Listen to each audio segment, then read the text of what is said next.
Um,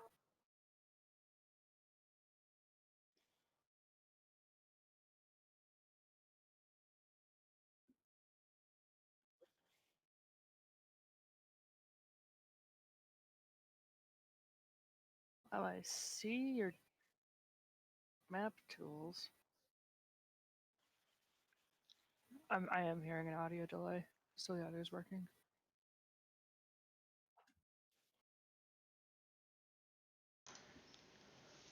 I don't think so. Okay, let's do raw from the headset. Oh, there it is. That's loud. Yep. It was coming through. Am I a loud booming voice? You sound exactly how you sound through my headphones, which might mean that my audio is really quiet.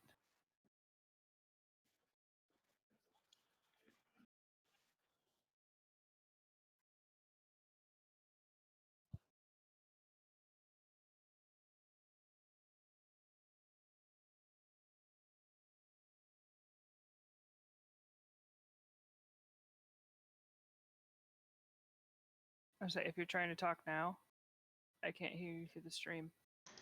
Thank you. That should change now. I've switched my mic aux to a different one. Yeah. Perfect. Working now? Yes, good?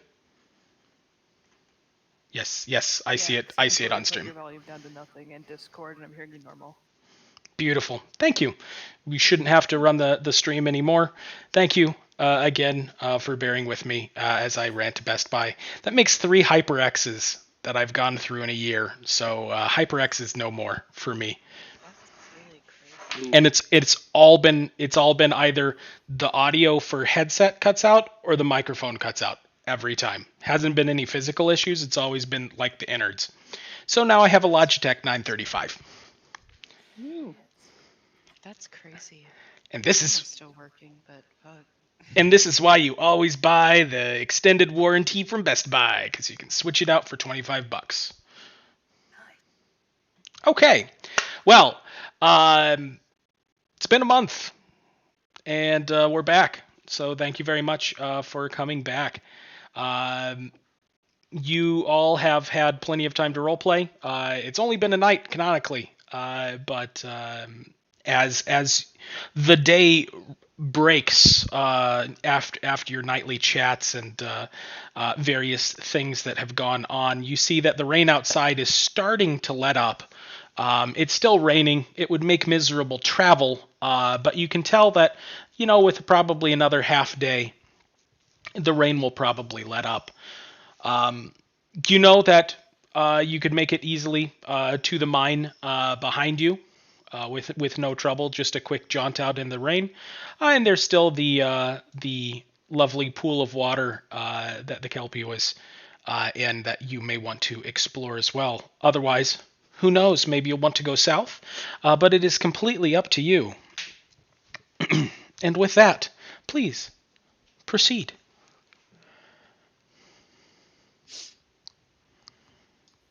Dead silence. Dead silence. Out of character. I forget what we're here for. Beg pardon? Oh, that's right. We're running from the invasion going south. Never mind. Yes, you all were to recap what was going on. You all decided to at least go down and see what was going on with the port city, and possibly make your way up, going towards the World Scar Canyon to one of the possible villages there that may have been inhabited by dragons. On the way, you discovered this abandoned mining outpost that looks to have been abandoned for good reason, given that there was a Kelpie inhabiting the water there that unfortunately skewered Finnan and Just wanted a hug. amongst other things. And when you explored the rest of the camp, you know that the mine, you could hear howling, and there was wind coming from the mine as if there was more than one exit from there. And then there was the various abandoned buildings with some of the like mildewy bugs inhabiting some of the chests there. That bodes Hey, well. Bob, you want to open the third one? Not particularly. With the cleaning that you all have done in here, prestidigitation and otherwise, this is a fairly respectable like base that you could use. It's fairly well hidden, and it is something where it's clearly been abandoned for years. I guess I'll just kind of work on preparing my spells for the day and talk to the group. Well, I was interested in exploring the pond outside a little more. I was hoping to cast Tech Magic and see what all is in there. Would anyone care to join me? We may want to go down as a group in case the Kelpie or some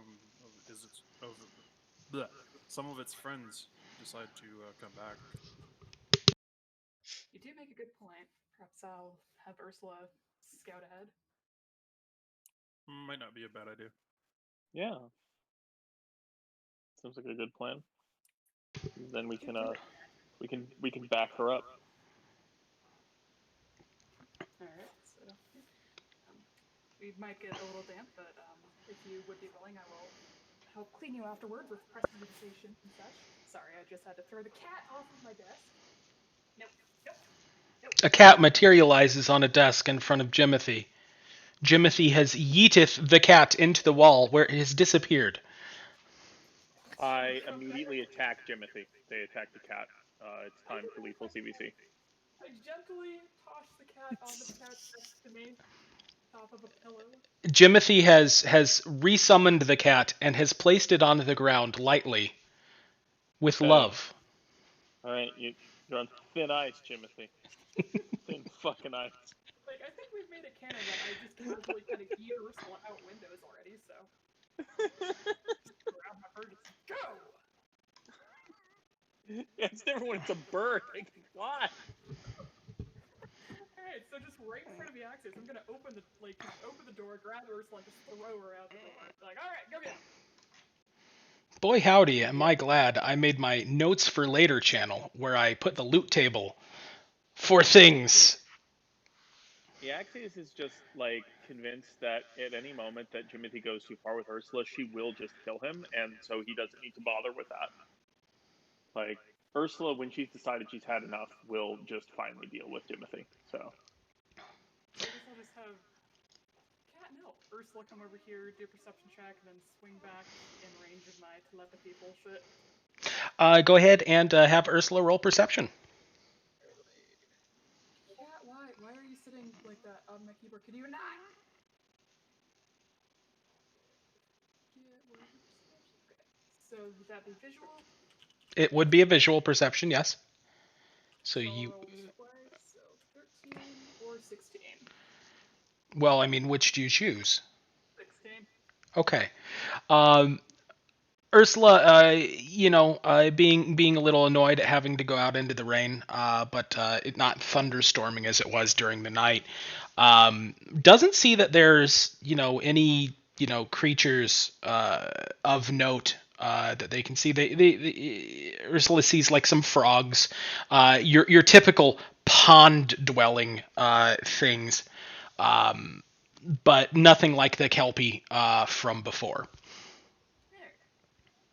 So I will relay this to the group and bring out Orango, where you in particular seem keen on swimming in water. I fear I cannot cast Tech Magic on you, but would you care to join me? At that Bald kind of just like blinks a couple times and it's like, sure, I'm not opposed to the idea. It's been a while since I've last been able to swim. One sec, I need to text a girl thing. These are my prepared spells for the day. Certainly. I'm just gonna be lazy and blow a spell slot instead of wait, that's not girl. This is girl. And blow my first spell slot to cast second. Well, not right now, but when we get down to the pond. I get what you're saying. That way you don't actually have to, spend 10-minute casting detect magic. Yeah, just gonna meander down, I guess. The guy follows. Good deal. Good deal. So as you go outside, the rain is falling gently. I mean, it's like those rains in summer that you just know will drench everything. But it's not like a storm. It's not windy. It's just that constant, rain that the rain that farmers love to see, but only for a little bit of time. So I'm also gonna make sure that I don't have like any perishable books on me and sort of strip down a little and get ready to go for a swim. Yeah. I'm gonna chill underneath the tree. You guys have fun swimming. I'm here. Ben's just kind of up here. Sorry, go ahead, Bruce. Oh, you're fine. I'll say Vald would similarly take off like the heavy chainmail just so he would be able to actually. You don't want to swim in armor? No. I mean, I'm fine with that. I'm wearing leather. I say if anything, you take both the turtleneck and the chainmail off, but so just tear it all off. It's all gone now. Skinny dipping. Ooh. Let's go. Oh, yeah. No, there's still pants. Okay. Not So gonna go that far yet. Ben's gonna sit up here by the rocks. Not quite down to the shore. so Jimothy, as you cast detect magic and start just looking into the water, you can see that there are some items detecting as magical in the water. You can see that they're fairly a little ways down. And you kind of can guide Ursula to the general area above where it is, so that whoever's actually going out and searching um, can actually use as a point of reference. That's actually what I was planning to do, is just have like Ursula tell the group, alright, so I'm seeing stuff and Ursula will fly over it if you want help, so that way she can get like advantage on any perception checks to people. Absolutely. So, Okay. let's go swimming then. Blood. All right. We all Okay. going? Yep. All right. Now the question is, Yaxius, are you using any of your form shifts for this, or are you just staying in regular Yaxius form? I am going to stay, I think, in regularly Axios form because I realized, and I apologize that I made this mistake earlier, but I have since discovered that despite the fact that it was within my hit dice restriction, in order to assume a form that has a swim speed, that's actually a higher ability thing. That's not something I've actually got yet. So I can actually It's assume like Pathfinder. swimming animals. Yes, and so I apologize that I made that mistake, but that is something that I've uncovered. So I will not assume a form because I could theoretically go to a form that has a better skill check here, but that would only be like a few extra dice or something, or a slight bonus like 1 or 2. So for right now, unless things go bad, I'll just stick out as a person. Sounds like a plan. Come on, it's just part of your glitch legend. That's all. Yeah, exactly. It's Iaxis, that guy who once transformed into a swimming creature, then never again, and we don't talk about it. So, as you all swim out to where Ursula's kind of guiding you all, please make a. I want to say it's an athletics. Is it Swimming. I believe it's athletics. Yeah, it doesn't. Yeah, it doesn't swimming have a is swim thing. Okay, Yeah. make an athletics check. It's not going to be a high DC. This is mainly just to maneuver around the many corpses that are under the water. Gross. Lovely. Should I use my inspiration right away? Probably not. I mean, all of you did very well, so you don't really have to. Yeah. So, as you all kind of dive under the water and are looking in the murky depths, Jimothy, as you're reaching out, you see in front of you what looks to be a handful of gems. One of them does look to be magical, but the rest look to be mundane. But you pick up what looks to be 5 or 6 different gems. One of them, the magical one, being a yellow diamond. Um, Eaxius and Rongvalder, as you go and you swim down between the corpses, both of you kind of reach out to the same area and grab a bag off of one of the corpses, like where Ursula was hovering. And as you bring it up, you can see that inside the bag there looks to be a whole bunch of water and kind of silt, along with one potion that looks to have a very secure stopper on it, along with a couple more gems. All right. Interesting. Jimothy, as you look out over the water, you don't see anything magical aside from what is being held in both your and the other's hands. Okay. Well, tell that to them that these seem to be the only magic items here. I don't know if you care to explore much more past this. Are we still underwater when he's You would have surfaced. You would have when you grabbed the bag, you would have surfaced to look in the bag. Okay. I don't think it would have been wise to look into the bag under the water. Just saying. No.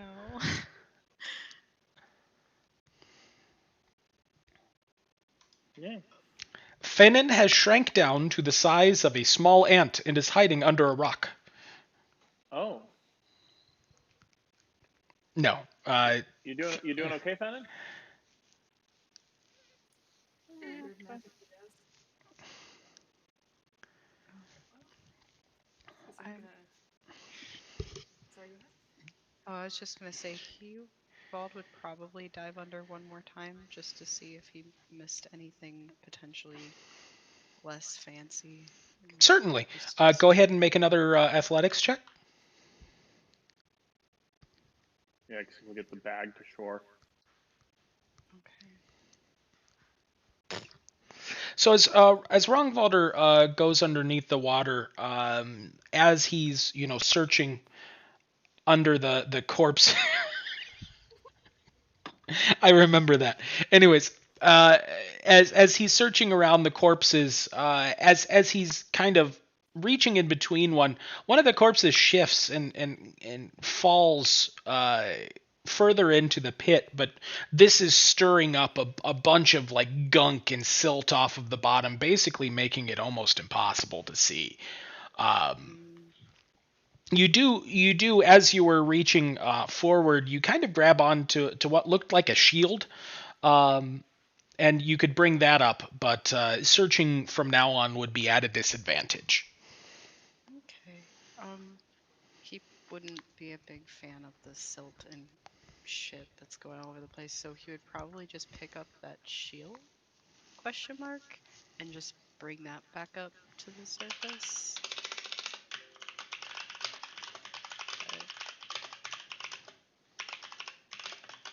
Got it.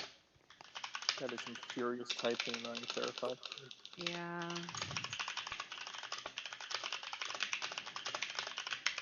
Boop. All good. I was just responding to Oh. Fenin's OC. Oh, you had me scared a little bit, not gonna lie.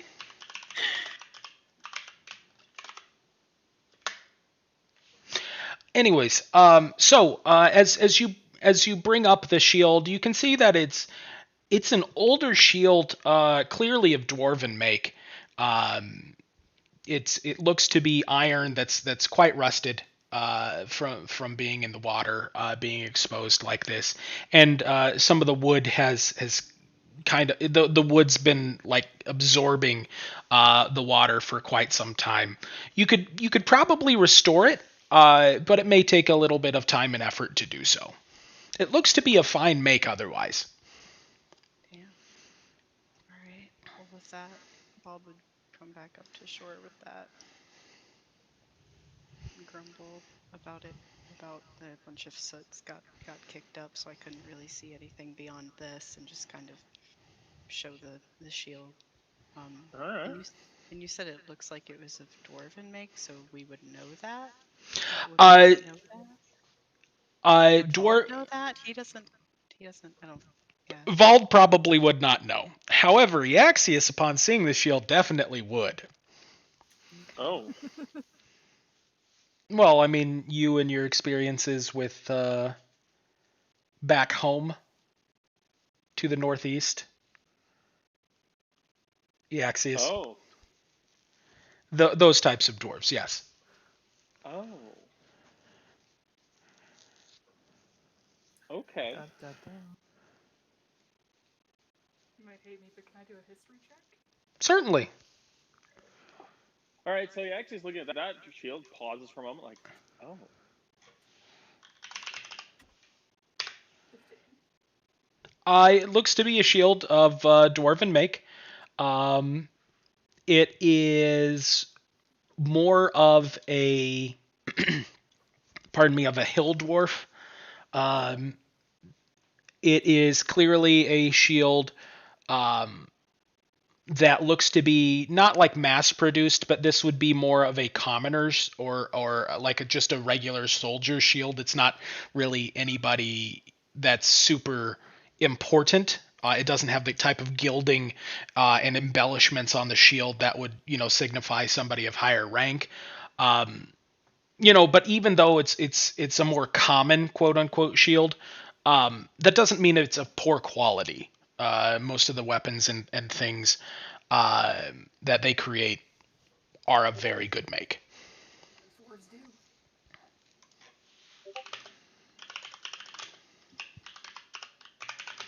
If Longboulder got any of the cloaks on him, I'm gonna help clean it off with the prestidigitation. So, here you go. Perfect. You go through and you are easily able to prestidigitate all of the gunk off of Rongvalder with ease. It is still raining outside, so you all are still wet. looking around with seeing that shield kind of, proccing to awareness. Looking around, does this look like it's got markings of Hildorf territory? Like, does this look like claimed land by them, or? Do a perception check. Actually, no. Do an investigation check, please. Ooh, all right. I will give that. That is not as good, but I will give it a try.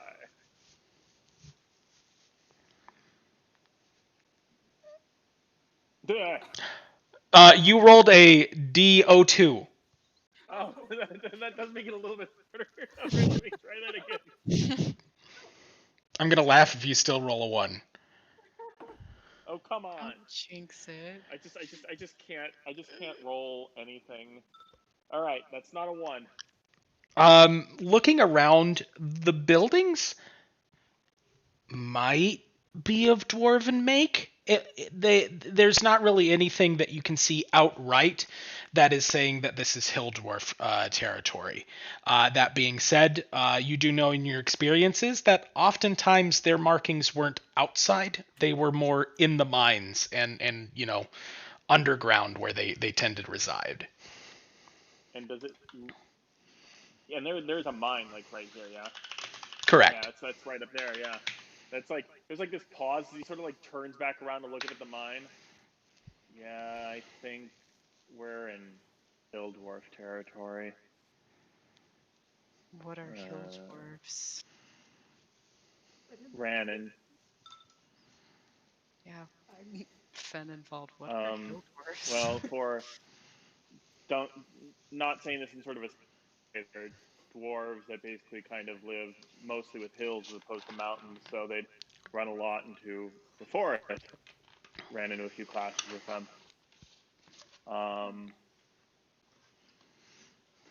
Usually they still like their mines, though. Whenever we ran into them, they'd sort of gestures back up the hill towards kind of where the mine is. They usually, have a mine. Usually their symbols of the like would be in there. I don't see anything out here for certain, but with that shield,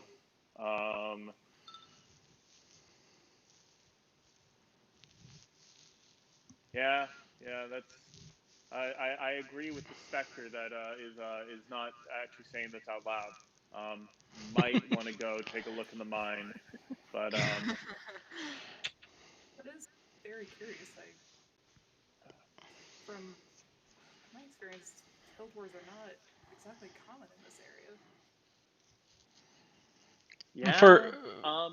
For anyone that lives in this area, um, or has traveled through this area, dwarves, while seldom seen, you do see dwarves, but hill dwarves, none of you have really heard about them being anywhere near here. They're mainly a northern and northwestern area in the world. That's where they tend to stick to. So it'd be weird for them to be all the way down here, but then that's the only thing I can make sense of with this shield being here. I mean, unless there's just one happen to wander through, which isn't impossible, but kind of unlikely. As you all were. Now they do. Now they do. Don't. No. Now they do. Why would you? Why would Why you would you say say that? Why would you? Look, why would you They're invite northern. this evil into the world, Pen? Why would you invite that evil into the world? You Hey, brought this on you us. have not encountered a live hill dwarf yet. I swear, the first Anyways. time one of them talks, they won't be alive for very long. Oh goodness. Oh no, I murdered them. Huh? We're all just sitting there, Oh, hey. Oh, hey, how you doing? Oh, Just my. splat. It's like, oh, it looks like it's a trident through your skull. My for bad. for Jimothy, Ajaxius, and Vald, when you were all under the water, there were skeletons of different sizes and in different races. Like you could very clearly see that some were shorter in stature, some were larger in stature. So it's not necessarily like in the clothing did differ. So it may not have necessarily been an exclusively hill dwarf encampment, but there definitely did look to be signs of that, especially given the shield.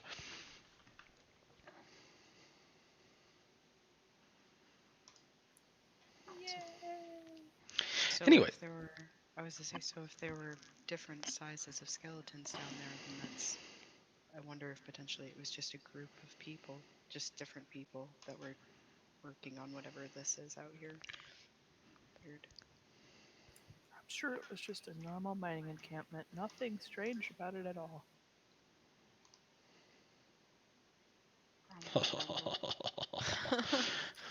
Yeah, everybody's dead. It was completely normal. Mm-hmm. So anyways, what would you like to do?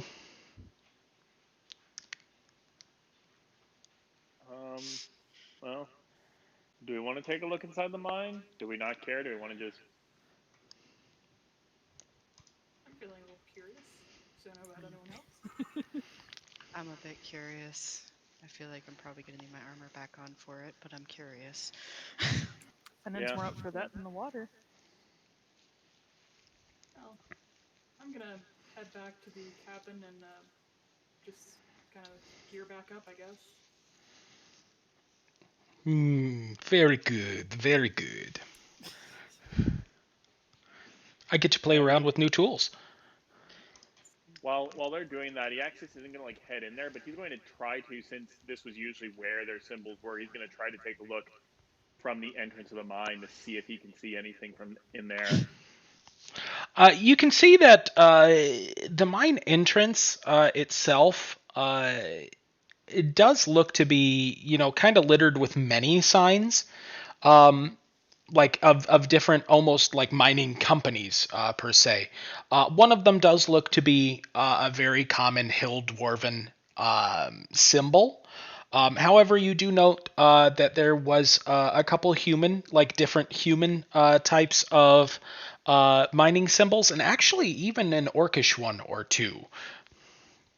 So it might be that there were just a few hill dwarves that happened to be here working on the mine, but it's not really their land. Correct. Okay. All right.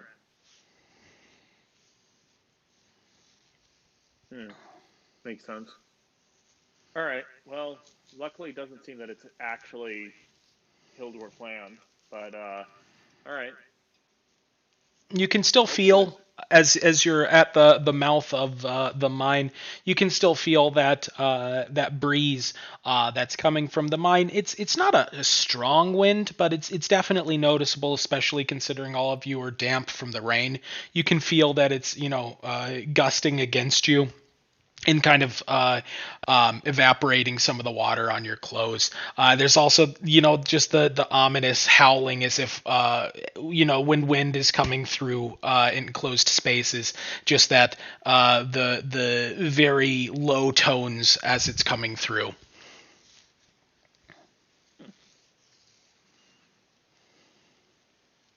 All right.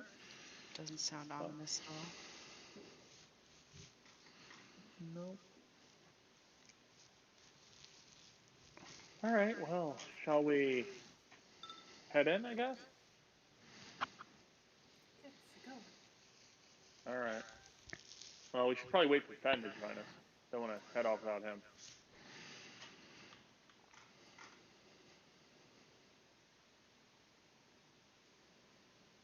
Awesome. Didn't want to forget my stuff. No, of course. Good that you got it.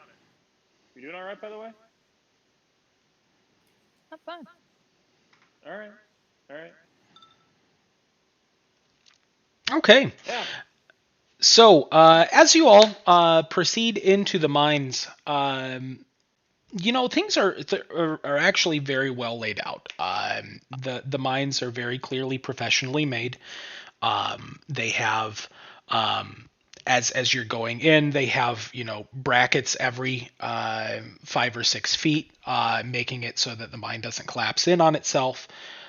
You can very very clearly see that they had oil lanterns every so often along the mine path. Those have gone out by now, so it is dark as you go further along. Anybody with dark vision really wouldn't have a problem with that. Anybody without would have some trouble seeing as soon as you got like 30-40 feet into the mine. As you all are proceeding through, you can see multiple branches start to appear in the mine when they actually got down to the depth where they were wanting to actually start searching for ore. And as you look down each hallway, you can actually each passageway, I should say, you can see that it ends kind of in a dead end, as if they went down on an exploratory dig and got to a certain point and stopped. Oddly enough, as your clothes are still damp and you're still drying off, you can feel that the wind is coming from the passageway directly in front of you. The passageways to the left and right do look to be both ending in dead ends, but you're more than welcome to explore them if you'd like.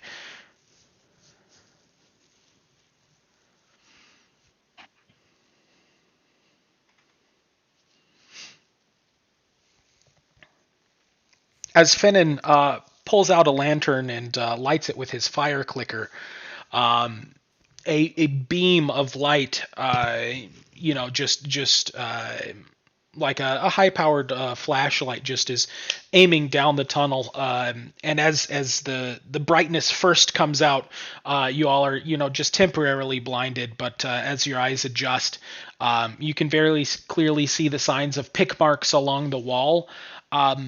And actually, as you're looking further down the hallway, you do notice on the ground what look to be mining implements, picks, shovels, even a wheelbarrow or two.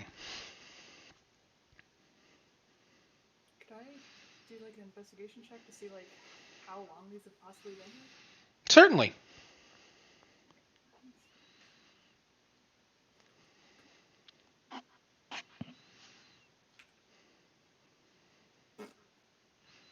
No. These are clearly mining implements. Mining implements that have been here for a while. That is a shovel. I found a shovel, everyone. All right. Do we know anything about the shovel? It's generally used to dig. Ursula, help me out here. Wow. Like just immediately turns to look over at Ursula, like, come on. She's just gonna shrug at you. Okay. Anybody else roll to see how old the stuff is?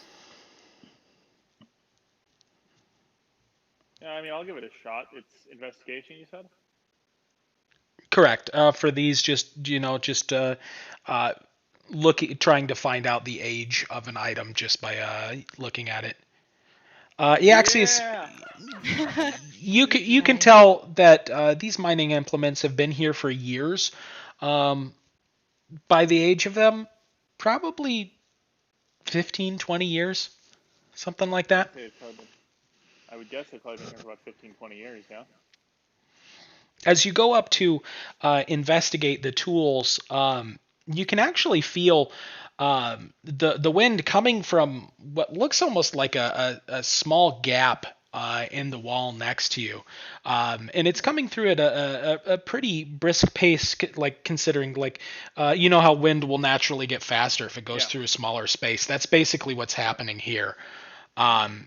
And as you would look towards that, you can see that there may be something beyond that wall. Okay. And then also just one, oh, sorry. No, you I got was it. just saying one follow-up question in regards to the age of the tools. Does that seem to match roughly the same rate of decay for the corpses that were in the water? Like, does it seem like these were probably abandoned about the same time as those corpses ended up there? Because I know that they were all in pretty heavily states of decay. The corpses in the water were either in complete decay or actually just skeletons at this point. But looking back at what you were seeing of the buildings as well, it does seem to kind of match up that same time frame. All right. I think, yeah, so basically kind of looking at that, I'm guessing these have been left here for about 15, 20 years, probably about as long as those poor people were, basically just in the river dead. I don't think a soul's really been here for about that long. I think there's also kind of reaching over towards the wall here. I think there's a breeze coming from here. There might be something on the other side. It's a little tiny gap. He'll point it out to everyone else. How big is the gap? Right now, the gap looks to be, you could probably fit an arm, maybe like up to the shoulder through the gap. Does anybody do so? Should I throw a bird in the gap? Yes, you can throw a bird in the gap. I was also going to You ask. can, if I but the could- store employees might get upset. Sorry, Rongvalder? Sorry. I was also going to ask if I could potentially see if a small copper dragon could fit through said gap. Both of your tiny creatures could fit through the gap. Do either of you shove your tiny creatures through the gap? Go for it, Rongold. Okay. I would say that then Forseti kind of just hops off of Bald's shoulder just of his own accord. And just kind of he flies over to the little hole and kind of puts his front claws on the hole and then kind of sticks his head through to look through to see what might be beyond.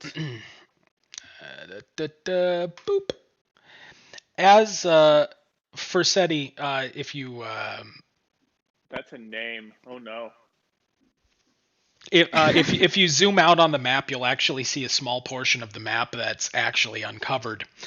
As Forseti looks through the gap, he can see that beyond the wall that he's looking through, which only looks to be like a foot and a half, like a foot thick, and made of like sandstone, on the opposite side. As he's looking in, he sees that the walls quickly become hewn stone. It almost looks as if it's manufactured, as if it was made versus it being naturally dug out of the walls. The floor looks to be made of sand instead of being the dirt and stone that you're walking on now. And Forseti can clearly see that off in the distance it does look to be illuminated. Interesting. So, would he be able to be? He'd be able to be sharing this with Vald, right? Like through Correct. eyeballs. Yes. Okay. Oh, I was gonna say, Jesus, that's a really large train at the end. Okay. So, This, by the Vald's way, kind of the square that he is on is the entrance. okay. So basically, I guess Forseti'd be sharing that kind of through Vald's eyes, and then Vald would relay pretty much what he was seeing, through Forseti's eyes to the party, and kind of squint and be like, "It's interesting that this wall is so thin. It's almost like they just wanted to kind of cover it up for either to hide it or something else. It's kind of strange." But there's definitely something beyond this wall that's a little different than what we're seeing out here. Really. Just kind of looking because I'll roll again if you want me to, but with the 20 that I previously got, does it look like this area was collapsed in front of it, or does it look like this was the wall here and there's just this tiny hole kind of in the wall that might have been Uh, broken through? looking around at the ceiling around this gap, it does look like there is a considerable chunk taken out of the ceiling above this area. It does look like this may have been made instead Okay. of it naturally occurring like this. All right. No, I think you're right then. Yeah, I think they collapsed something over the entrance here. Either to Well, hide it because they didn't want anybody to find it, or because it well, scared them, probably. One or the let's other. go in. Yeah. Mm. Come on. Come on. Come on. You all could estimate that with the mining implements here, you could easily get through the wall. Um, Especially considering it's not like a solid stone wall, it was collapsed here. You could probably get through in 5-10 minutes working together. I guess kind of the group be like, are we interested in going over through there? And I'll walk over and grab a pickaxe or something. And like, yeah. Well, we've gone this far. Might as well see what the hell's beyond the wall.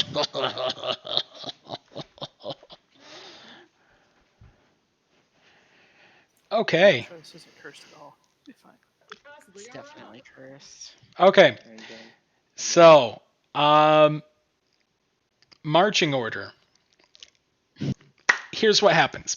As you all work and start widening the gap to get in, you all can feel that breeze that's coming through does feel a little more dispersed. Like it's still happening. It's just not near as fast as it was as you widen the gap. And as you gain access to the hole to make it large enough for everybody to get through. All of you looking in, and Akai, if you would be looking in with Finnan's lantern there, you can see that the hallway goes for about 30 feet, and then kind of looks like it juts off to either side. You can see that there's almost the flicker of torchlight at the end of the hallway coming from one of the rooms.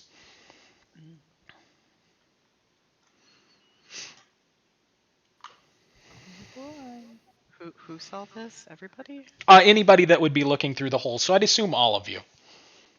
Okay. A lit torch at the end of the hall? There's torchlight at the end of the hallway, yes. Lovely. Kind of side eyes everybody like, you What are said we everybody disturbing? was. Yeah, it's like you said everybody was dead for like 20 years, right? Yeah, I would imagine so. Well, that's a lit torch at the end of the hall. Is it magical? Could possibly be. I'm curious to go find out myself. Because do ever burning torches exist in 5e? If they do, you do not know of them. Oh, solid. Fair enough. I wasn't sure if that would be the possible logical jump. But sounds good. Sorry, my logical jokes I think seem to be that could maybe be magic. I don't know what kind of magic, but might be magic. A lot of my magic stuff comes from I know an item like this exists in another game. But no, that's totally fair. think Jimothi just generally goes like, could that be explained by magic? Probably. Jimothy, you actually let me check what school this spell is.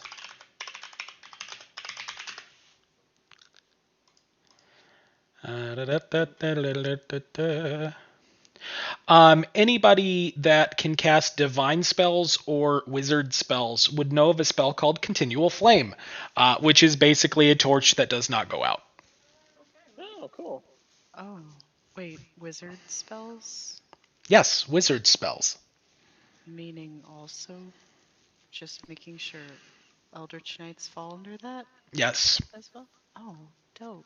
you especially since you do evocation. Dope. So, going back to my original thing, marching order. Who wants to be in front? I would imagine either Akai or I, depending upon who wants to be, or maybe Fennin since Rogue. I was gonna say, do you want to check for traps? I would say probably Fennin, then Akai. Do you want to be second? Yep, I go with the All right. small boy.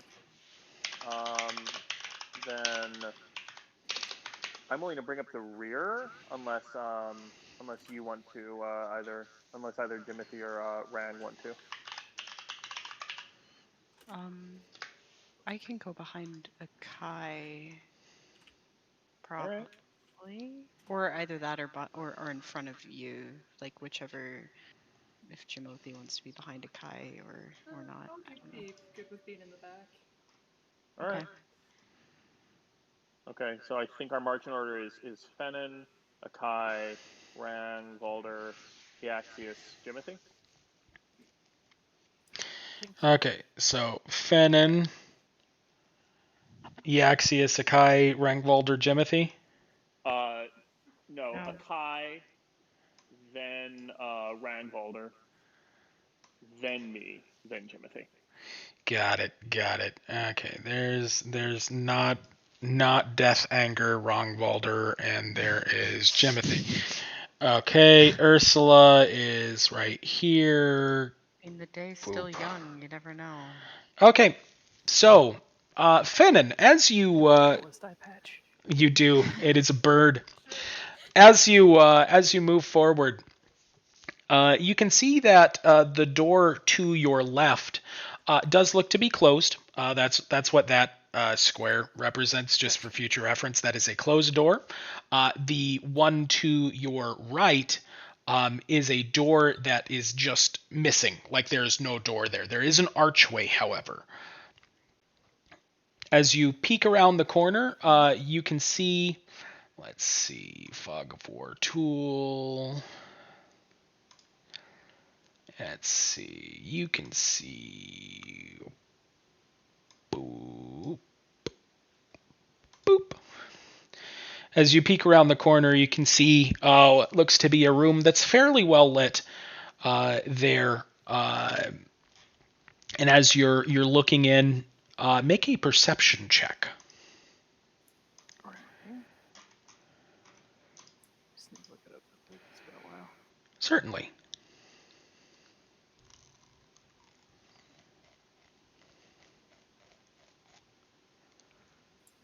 My internet's beat up. Hang on. Take your time.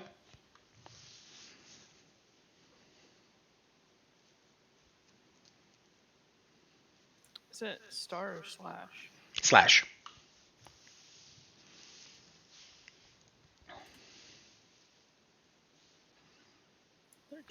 As you look into the room, you can see that the floor looks to have like alternating black and white tile. Looks to be almost made out of marble, kind of like a chessboard looks. And you can hear just off in the distance, as if it was kind of around the corner a ways, you can hear some kind of rustling in the room. Do I recognize the type of rustling? It sounds almost as if something is shuffling back and forth. Boy, it sounds like something's moving in the room to our right. Do I notice anything on the floor in front of me or the doorway? There does look to be just sand on the doorway in front of, like there's sand on the floor. But it doesn't look like there's anything obviously trappish. That is correct. It does not look like there is anything that just screams trap. So yeah, I hear rustling in the next room over, and the floor looks like it's tiled, like black and white. Hmm. Do we I continue, called. or do we back up and leave?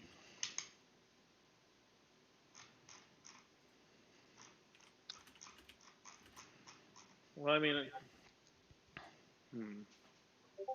Actually, sorry, I missed a description. There does look to be a statue kind of buried in the sand in front of you. And they'd be able to see that too, right? Yeah. Like it's toppled over on its side. It's not a very large one, just like a couple feet tall. But it looks to be like half buried in the sand. What does the statue look like? As you actually I should ask, does anybody go and lift up the statue, try and clear the sand off of it?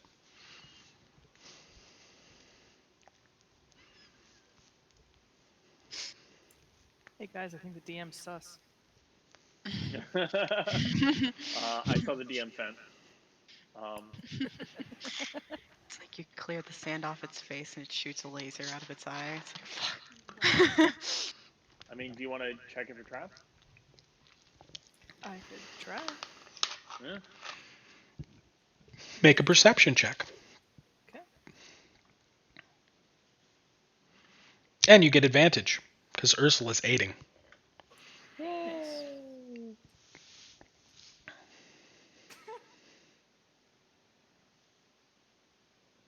14. You do not see any traps on the statue that is half buried in sand. I Seems don't kinda see sus. anything obvious. I'm rather curious. Timothy leapfrogs over everybody just to touch the statue. Should I say? I will be polite and wait. I was gonna say, does prestidigitation work on sand? Yes, it does. Have to get closer. Can't prestidigitation you unless I get close. And come as close as you like. Alright, well, Are you casting prestidigitation or sorry? I guess I'll go in range and cast a spell. Like, alright, let's get clean, buddy. Okay, so you clean the sand off of the statue until it's kind of exposed on the ground. The statue looks to be 2 to 3 foot high. Best described as a creature. It looks to be in robes.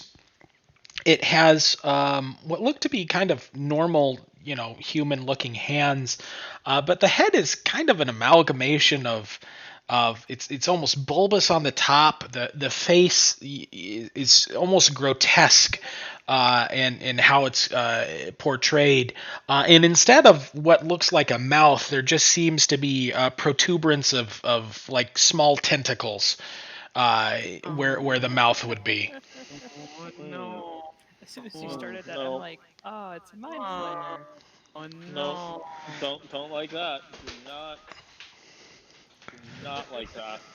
That's a mood. Things I do not like. A complete list. That. You know what this is? Arcana check, whatever flavor. That would be knowledge arcana. Knowledge arcana.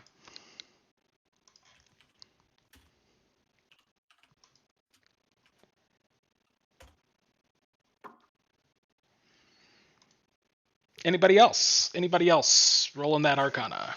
Yeah, I'll try. Give it a shot. That is. Oh shit, Fatman coming in. Fennon's like, it has Maybe he saw it in a tentacles on book its once. face. Oh boy. The DC was 15 on this one. Just saying. Rongvolder, you have not encountered any of these in your travels, and that's kind of the reference point that you have for your magical creatures. Really understandable, because fuck that shit. Akai, they were not really in any of your engagements that you had with your family. However, Yaxius and Jimothy, in your studies of magical things, you both have heard stories about creatures that would devour the intellect of sentient beings. Fennin, you kind of heard it rumored within some of the roguish types that some of them make a living selling the knowledge that they've gained to various interested parties. Yeah, I'm gonna take a couple steps back from the statue and be like,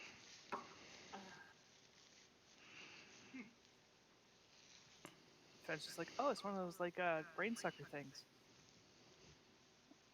Brain. Oh. Wait, what? Oh, yeah, no. That's not good. I can imagine now why this place was sealed off. Brain suck. Wait, what? Yeah, they get the insides, your knowledge and stuff, and they sell it. They sell it. Really? I just ate it. How can they sell it? Fennin, you very clearly haven't dealt with them, but it's not uncommon to have heard stories about information dealers. They are very reliable when they're not being evil. Yeah, no, a lot of some guys I know, really good information you get from them, really reliable.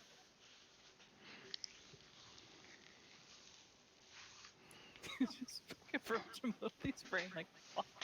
Yeah, I think Jamothi is probably just like,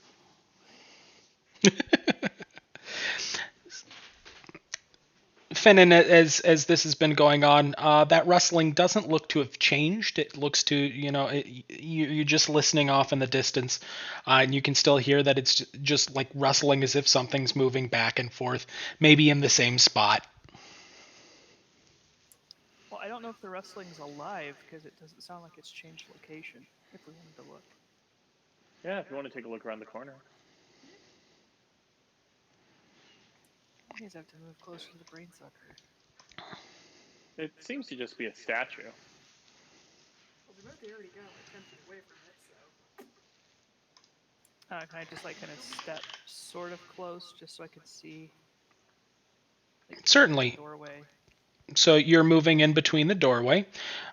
So into the doorway, or are you just moving there? I think I'll just move here to get a little bit of a wider view of the room. As you move there, you get this, and you get that. As you look in, there does look to be more of that same checkerboard pattern along the floor. There looks to be almost like just scraps of cloth that may have been there from something else that has been inhabiting it. It looks fairly old. As you go closer to the doorway, you can kind of hear that the rustling is towards the north part of the room. I still can't see what's making the rustling, but it's still there. Correct. No, I was saying that to the group. Oh, we could send Ursula in if you want. Sure. Alright, so I'm gonna do the freaky thing where my eyes go vacant and I start looking for Ursula's eyes, and she's just gonna go. Okay, so Ursula flies into the room, and inside the room, hold on, Ursula sees at the north end of the room that there looks to be just 4 zombies, just standing in place. Ursula being fairly quiet, flying around. It doesn't look like she's really caught the attention of the zombies that are standing there. Yeah, so she's gonna fly back, and I'll just tell everyone, yeah, it's zombies. Oh, There's about well, we should 4 of them, kind of hanging out. get rid of those. Alright. Yeah, because he just pulls out the brain and stick. Not in my nature. Bald seems Exactly. pretty uncomfortable. Bald Undead. similarly seems... Oh, sorry. Undead? No, thank you. Yeah, I say Bald seems similarly unhappy about the prospect of undead creatures in the room next door. Well, Something No, you say called that in your mic. Do it. Do it. Do it. Do it. It was Do it, funny. please. Please, Akai. Completely out of character. I was like, but I want to smite. Very good, very You can't good. smite. I was gonna tell the group, they seem to be rather just doing nothing. Perhaps we could surprise them. I think that's a good idea. Can I check the entrance area outside the store for anything that might alert the zombies to our presence? You mean the archway in front of you? Yeah, archway, and then like maybe 2 tiles in front of it. Sure. By all means, make a perception check.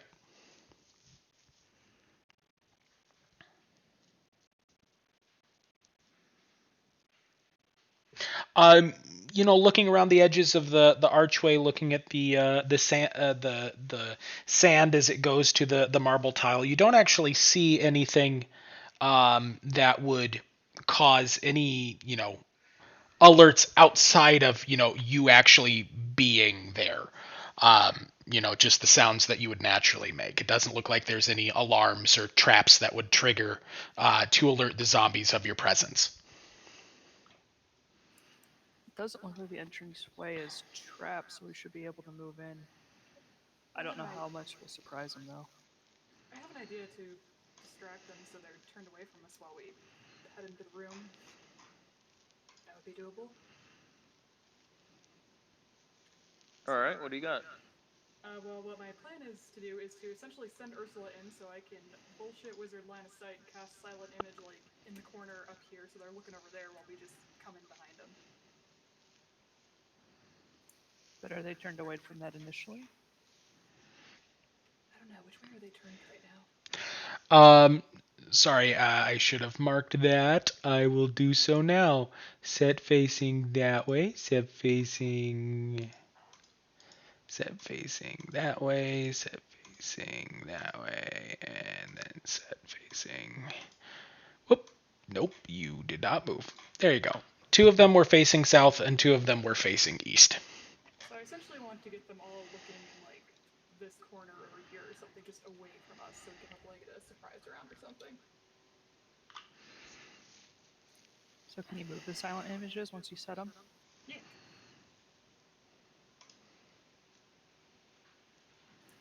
So I kind of set it down to in front of that one zombie that's looking down to the far right, and then probably have it move up towards the corner to get all of their attention. That sounds good. So what do I want to do? I want to do a pack of rats that they will have trouble catching. So like just a silent image of like a pack of rats that starts here and then just scurry around over here. Horribly scurry. Okay. You can definitely do that. I'm gonna do that.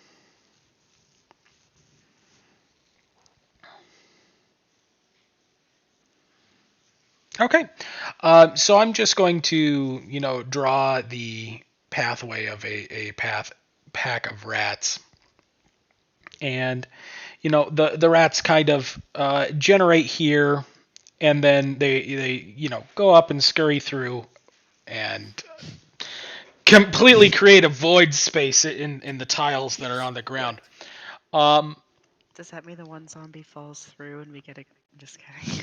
So you can Do we see get experience for that? you can see through Ursula's eyes that the zombies clearly see the rats, and they're following them with their eyes, but they don't actually move. They're all looking over in the corner, but they haven't turned.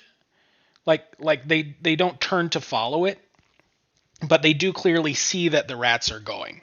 It's almost and it's almost as if they have different orders that they may be following. Oh, Mazel Tov. So yeah, I'm gonna tell the group what I'm gonna say is well, I think these zombies might actually be under control of someone. They are not following the rats. That is generally indicates that there's someone controlling them. What do?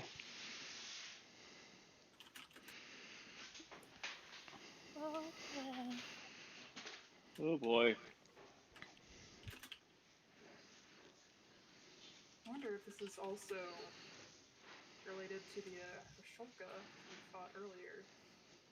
And Do we you did. think? Sorry, go ahead. No, say you think she was under orders or something too? Well, she was a type of undead. I don't know how one would be able to control her Shulka, but it might be possible. Have to research, probably.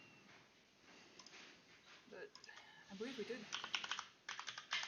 come in here thinking well, when we first saw the zombies, we thought it might be good to purge them. Do we still think that way?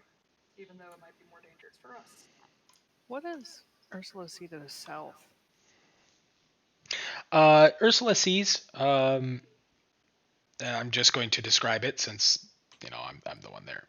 Ursula sees that there are clearly two doors to the south, and when she flew around, there is a portcullis that is lowered at the top of the room.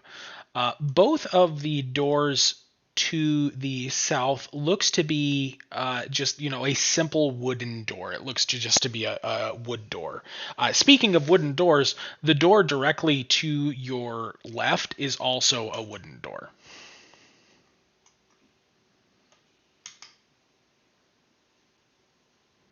What you're saying is we could break it. You could. That would probably alert the zombies. Right now, they are focused in the corner. I think if we wanted to remove them, now would be the time. They're not moving, but they're not looking in our direction that we would approach them from. But if you think they're being controlled, does that mean that something's going to know when they're activated?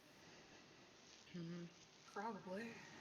I've never raised dead myself, but okay. What do Good. I know? Don't. Would I know this question? Or should I do an Arcana check? Pardon? Should I do an Arcana check about how well does a necromancer be connected to the undead? Would they be able to know if the undead started doing something? Necromancy in itself is not like forbidden knowledge or anything like that, and raise dead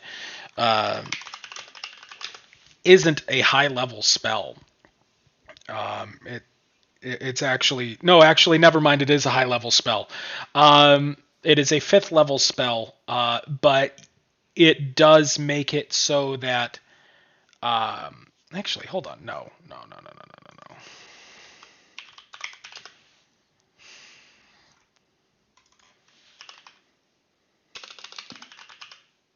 Does the controller know what the zombies are? Oh no, it's animate dead. Animate dead. Animate dead is a 3rd level spell. And you would choose a zombie, choose a corpse or a skeleton, and you can create it. You can control, I think if you just use everything on control animate dead, it's something ridiculous like 17 or 18 zombies or skeletons at the same time, if you devote all of it to it. But generally, stuff like that can have 4 or 5. And that's perfect. Like anybody that can cast animate dead could have 4 to 5 zombies at a time. It's more how in connection are they to the zombies? Oh.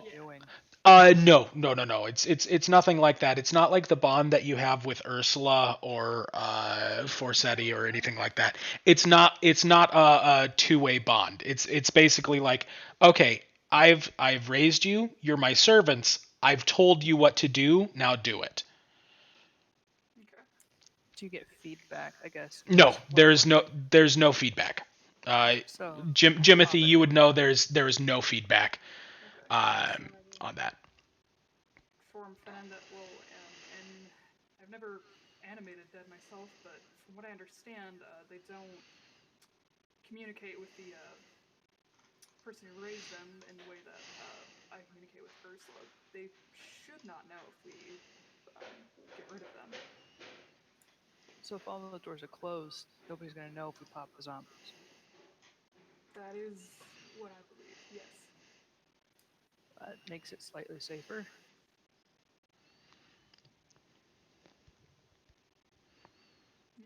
Yeah. Well, I just didn't want to kill a zombie and get like 50 more zombies. That is a good question to have. You have a lot of good questions. So it sounds like it's time to dispatch some zombies. I think so. Alright. Let's go. Okay, so I am going to say that, just to be nice, all of you will get a surprise round, since you're being, very, cheeky about it. Please roll initiative. Dick first. Please roll initiative, unless you all are basically dictating in what order you all go in. And in that case, you could, just have initiative past all of those. You still have to roll, but you could just roll and you'll be in the order that you guys want.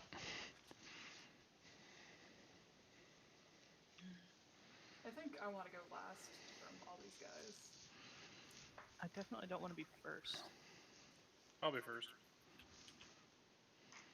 Oh, sorry, so we're choosing our...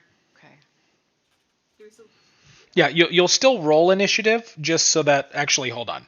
Everybody roll initiative, but you'll still decide when you want to go in.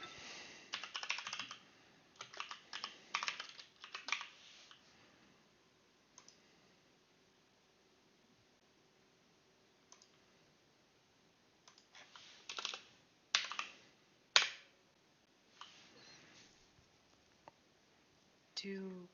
Yaxius? Sorry, I was just needing to check if that was again. Do familiars also roll separately with this, or no? With this one, since you guys are basically deciding when to go in, familiars will go on your initiative. Okay, sounds good. Okay. Next turn, the zombies will go after Fennin. The zombies will go after Fennin. Sounds good. Okay. Please, by all means, start it up. Well, I think Akai want to go first. Can I give him Ursula for advantage? Sure. Go ahead. Alright, yeah, so Ursula's gonna go perch on Akai's shoulder while he sneaks up behind a zombie to go bash it. Oh boy! Smite.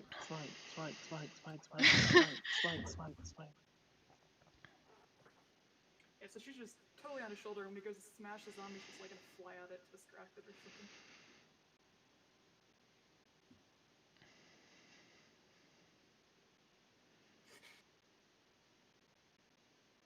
So if you use sprint, that's both my actions, right? Correct. So I would, if I move up to here, would I still be able to use fire breath?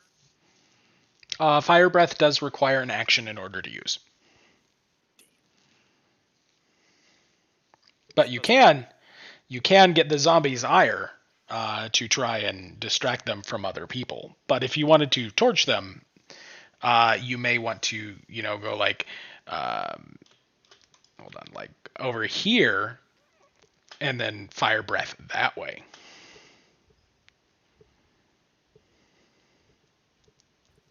Can still only go that far. How far is your fire breath? 15? 15 or 10? It's not all that impressive. Never mind. I thought it was larger.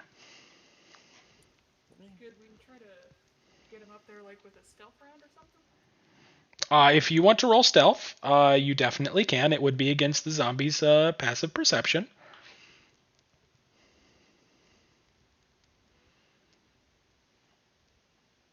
That way he would be able to get up there and still smash.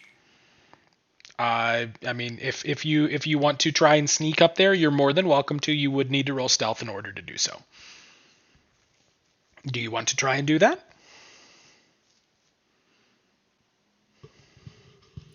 That's a bit okay. Sorry, I was focused on something else. Say it again. And my fire thing is a 15-foot cone. So. Do you want to try and sneak up to the zombies to perhaps get the jump on them instead? You're more than welcome to roll stealth and try and sneak up there to not alert them beforehand. Sure, let's spice things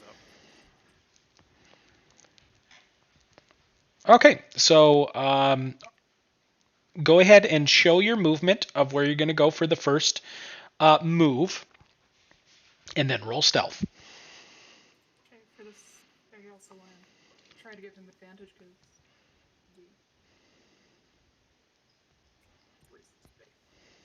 So help me understand stealth movement. Am I limited by my speed? Is there a difference in speed? I want to say there is, but let me check. I know in Pathfinder it was half speed if you were stealthing. Checking now.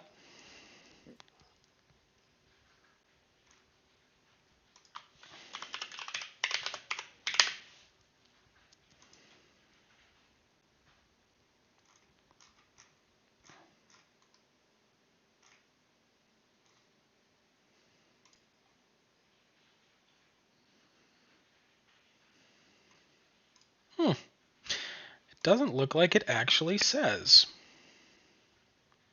I'm just going to say, until we know otherwise, that you can move at your full speed during stealth as long as you roll. I'm continuing to find out these things. Yeah.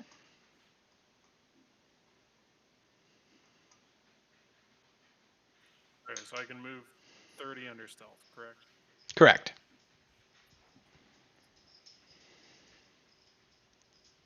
And then after that, I've got to use my.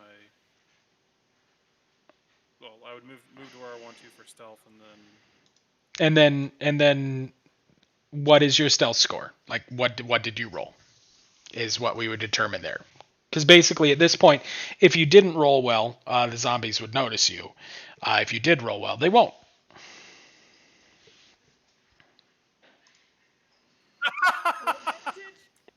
Oh no. You got advantage, so you get one more roll.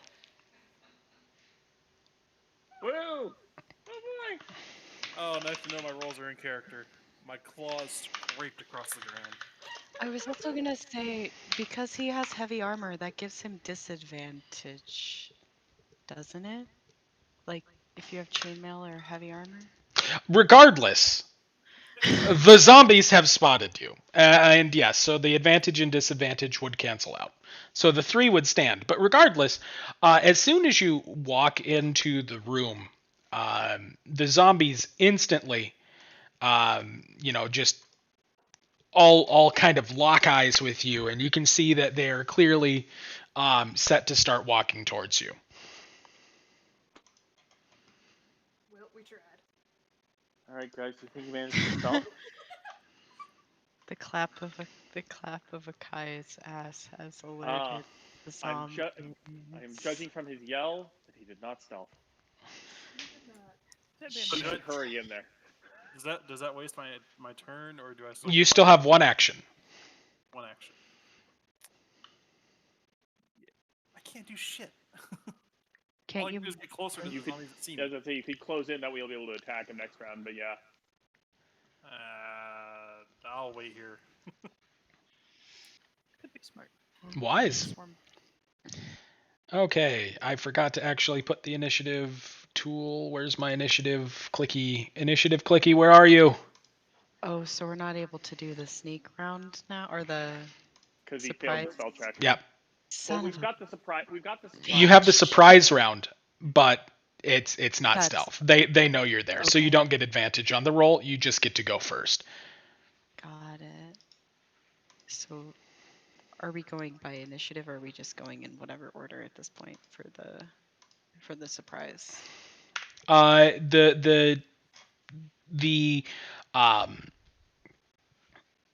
the way that you chose at the beginning. What? In Like order that we chose at the beginning. Yeah. like it would be you next, then Finnan, the Axius, then Jimothy. Okay. I was really confused. Like, which one? Okay. Understood. Well, all right. At his loud proclaiming of fuck, Ald's gonna run in here. Am I allowed to have Forsetti just come with this? Yep, you can. Is that dope? Because I want to have advantage on this. And please bear with me. It's been a minute, so I don't remember. And spells are new to me. I would like to do Ray of Frost at this asshole right here. Sure, And I sure. just would like a reminder / refresher on how I would properly do this. Okay, so you are making a ranged spell attack against the target. So you roll 1d20 plus your spellcasting modifier against the target's AC. Got it. Okay.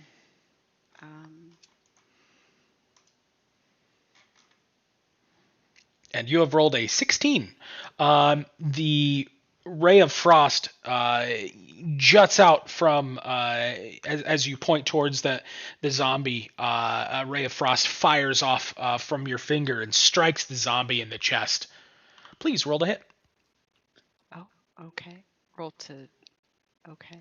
Is that I mean, still roll another- roll damage. My apologies. Okay, My I I said roll to hit. Wait. I meant roll damage. I apologize. You're fine. Congratulations. You hit. Now roll to hit. I'm just like, wait. Okay, so Do it it's just again. it's just a solid 1d8, right? Is there no modifier on that? Let's see. Ray of Frost is 1d8 cold damage, and its speed is reduced by 10 feet. Yup. Good shit. I'll take it. I don't even care. Wait, does advantage work on damage Nope. rolls, or does that not? It's only for the hit. It's to hit.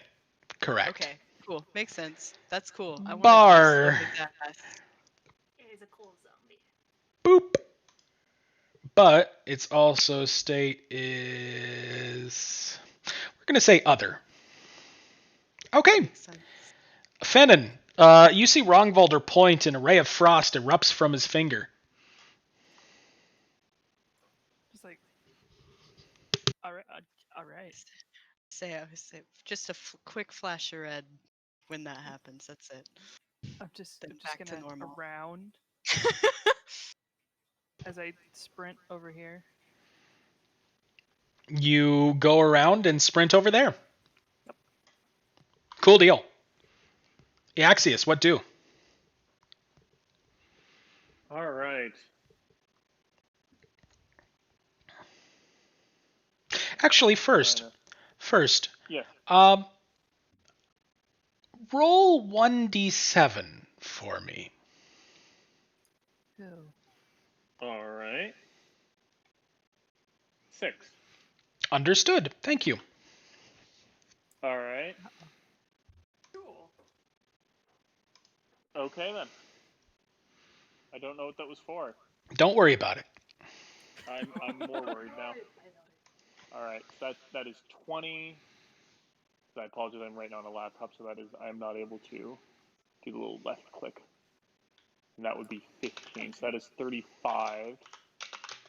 So yes, he will move to here. And then yeah, I'll move up a little more for my second action. Okay.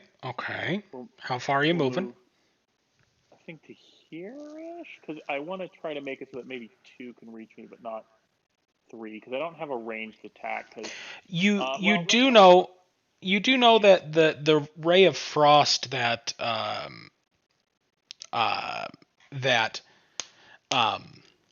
Rongvalder cast. Sorry, I had a mind fart there. You do know that the ray of frost that Rongvalder cast does impede the movement of the creatures that it hits. all right. Did you see it cast though? He was in the hallway. Well, I think I walk out here and I'm able to see like the frost that's Mhm. there, and Gotcha. yeah, solid. Because question. Yes. These are undead. They're not treated as humanoids, right? Let me check the monster. It is medium undead, correct? Yeah. Okay, so they're not treated as humanoids. I just needed to check whether or not because I've got hold person, but that only works against humanoids. So I was like, I don't think that would work here. So yeah, we'll move to here. No, one more because I know they're impeded, and so there's that. So we'll go to here and we'll turn into bear. I was gonna make the joke. I'm gonna bet $5 that Eaxius turns into a bear, and then Okay. you can make the Why- joke. I am why- okay. Yeah. Okay, stop. Uh-huh. Stop. Yes. You are turning into a bear. This is fine. However, Yes. Was it not big enough for a bear? no. It's plenty big enough. The ceiling is actually All what? How large is the ceiling? I should check. Ceiling, 15 feet. Okay, the ceiling is 15 feet high, so that's fine. Yeah. No, the question that I have here is, I'm going to drag Baraxius onto the map. Uh-huh. Please put him where you want him. How are you transforming? I'm That is- expanding in that direction. That direction. Understood. Perfect. Thank you. I don't like that. I'm Please, certain carry there on. are traps. That is my turn. I'm going because I'm not able to move up there to the point of attacking because I have to do 2 moves. So I'm moving to there, and yeah, that's 2 actions. So that is my turn. I am a big bear and I roar. Roar. Grrr. Do you Me, a actually bear. roar? No, we know there's mind flayers. Probably mind flayers. Probably not a great idea to be like, by the way, bear. Okay, Discontinue. got it. This is now a bear cave. Okay, Jimothy, what do? Alright, Oh, how big is a 15-foot cone? I guess? Fairly large. Visual thing that you can Sure, see. I'll give you a visual thing. Template tools, cone. So let's say from Eaxius, 5, 10, 15. That's a 15-foot cone.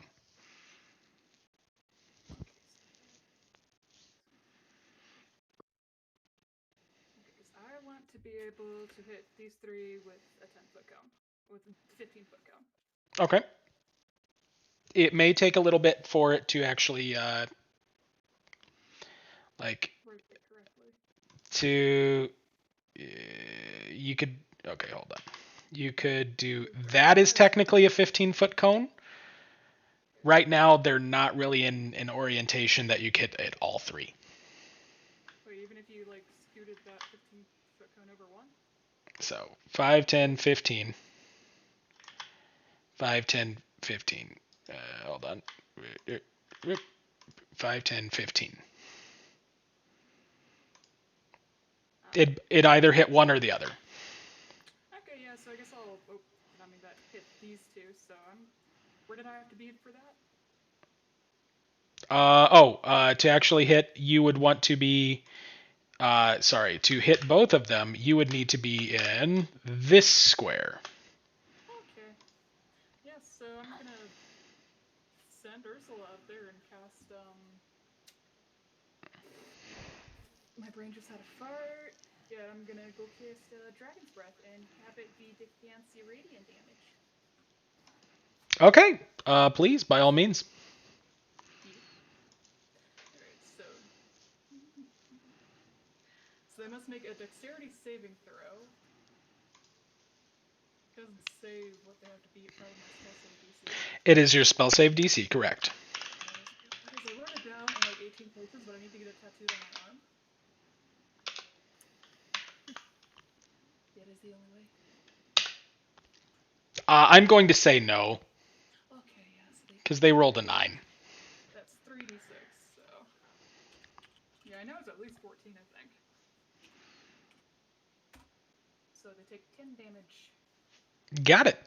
And Ursula moved from, what, it was here to here, so she still has movement. Would she provoke opportunity if she backed up? Yes, she would. Alright, so she's just gonna hang out. Sorry, Ursula, you're probably gonna die. Okay. Bummer. Size. Bar health, and they are right. Boop. Bar health. Boop. No. Boop. Boop. So I've used 1 first level and 1 second level slot today. Cool. It is top of the round. Akai, it is your turn. Ah, wrong button. Let's see here. Measuring tape. Yeah. So, quick question. If Mm-hmm. I'm standing where Ursula is, would my 15-foot cone? It should hit. all three It's the exact same as we just went through with Ursula. So you would be able to hit, if you're standing where Ursula is, you can either go forward this way to that, or if done from the opposite corner, you could go for 15 that way. Because basically what happens is it originates from a corner of a square. It doesn't originate from a square itself. Oh, okay. Because I was using the measuring tape tool, and I was just kind of starting where Ursula is and then going up to the ones on. Yep. Nope, I completely understand. Cones are weird when they're short. Okay. They kind of blob more than anything. Understood. Okay. In that case, can you put the blob up again? Sorry. Sure. I want the one on the left or the one on the right? Those two? Okay, sure. So it would be from there to there. That's basically what would happen. And okay, if you would originate from there, you could do that. Or boop, you could do that. I'm gonna do the first one. First one? Okay, so you're going to where Ursula is, or the square beside Ursula? The square beside. Okay, so you are going to go up to that square and fire breath, both zombie. Yep, I'm gonna let him have a good fiery roar. Okay, please, fiery roar.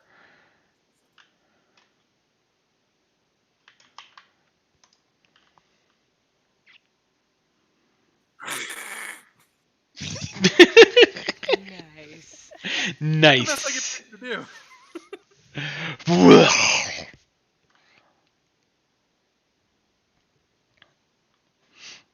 Now I need to find where the damage thingy is. Do.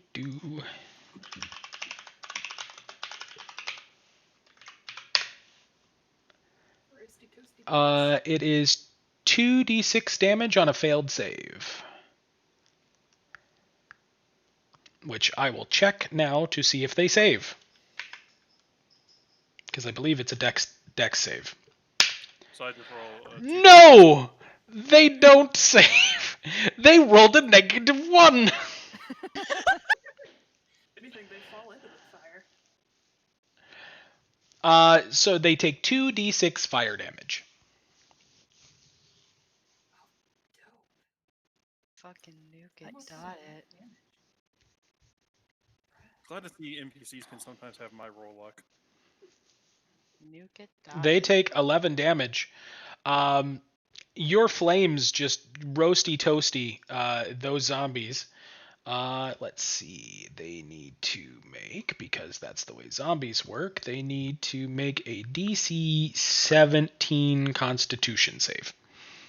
So an owl and a dragonfly just came out and toasted these two bitches. Roll 1d20 plus 3. They do not. Both of the zombies that you roasty toasty are now dead. Permanently. Toasty, toasty, crispy, daddy. Crispy Daddy. There's Wrongvalder, what do? Aside from try not to vomit at the scent of burning flesh, let's see. How far back? It didn't hit you immediately. Not yet. I'm sure it will soon enough. Hold on, trying to determine what I want to do here because there's now a bear in my line of sight. That's very true. I will not apologize for art. No, you are totally fine. I'm just saying how it be, my friend. Do you have Alright. You any can shade probably on move this to in one? front of Fennin. I do. That's what I was. Yeah, that's what I was planning on doing. So we're gonna just over here. Once Okay. again, small old man is coming with me, just for the yep, advantage. Not a 1d0, please no. Let's see. And I would like to once again Ray of Frost this asshole back here. This one. Yep, I get you. Rude. Yep. Alright. Let's see if I can do it anyway. Probably not. No, So just like that. you start to point, and Forsetti kind of thwaps your arm, and it makes your arm move in a little bit of a different direction. And as you release the bolt, after he thwapped your arm, it hits the zombie square on the shoulder. Oh, I'm actually kind of surprised. Alright. So when he casts that, he does hiss under his breath. He hisses, he does hiss, Vilt, like he did back when he was sparring with Akai. So, D8. And it takes 4 damage. And is now in a state. Yeah. Can't hit bitches when they can't get closer. Okay. It is now zombies' turn. Both of the zombies, because you fucking slowed them. Oh no, it's Fennin's turn. Does Fen not get hit? No, Fennin is absorbed into the aether. He disappears. Fennin, it's your turn. He just sits drawing on the floor like, oh, just with me. Everybody's being cool. I wasn't looking at my sheet. I'm sorry. No, you're fine. You monster. Can't believe it. Actually, I'm gonna move up catty corner to Vald, and I'm going to like give a good old look-see at the floor in the room, like all the whole room that way. Which way are you looking? Towards like, I don't know how. to Just do the forward. Arrow. Hold space. There you go. Okay. Roll perception. Perception during battle is hard, but. Oh, is it? I mean, basically, it's a lot harder to detect things during battle, but you don't get to use your passive perception, basically. Everybody gets passive perception, which is basically just kind of an amalgamate of, oh, look, we're going through a room. What do I notice just offhand? But perception during battle or perception when you're using the skill is a little bit different. That's when you actually roll. Otherwise, it's just a static number. That's what I mean by it's a little harder because it's more random. Gotcha. So please roll perception. Let me double check. Yours is a +4, I want to say. Yeah. I don't notice shit. The scent of charred zombie along with the torchlight like kind of flickering off of the marble is really making it hard for you to see anything of note in the room. Like anything out of the ordinary. That being said, now the slow zombies are shuffling forward. Sorry. And they shuffle forward. Should both let out a squeal of panic. So that's the first zombie's turn. The second zombie seeing a bear going forward, steps forward. Upon hitting the tile in front of Eaxius, there's a very audible click in the room. One moment. What is that? Dodging traps by pure luck. As the zombie clicks, you hear. I mean, as the zombie steps forward and you hear the click in the room, out of the ceiling, you can just see a guillotine blade just whoosh through the space where the zombie is, hitting it square on the chest. Oh, Holy shit. And it just rips a giant gash, tearing some of the flesh off of the zombie's torso. oh. Oh, well, would you look at that? They're self-killing. What color? Fen's just like sweats.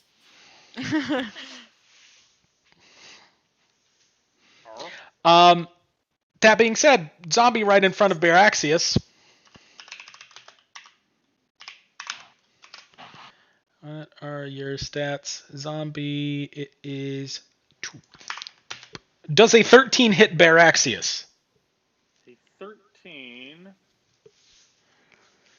does hit the bear form. That has an AC of only 11, so it does hit the bear. 1d6 plus Really? 1. Yep. The zombie, clearly enraged by being slashed at by a trap in its own room, smacks out and baps Eaxius on the nose for 4 damage. All right. Eaxius, what is your retort?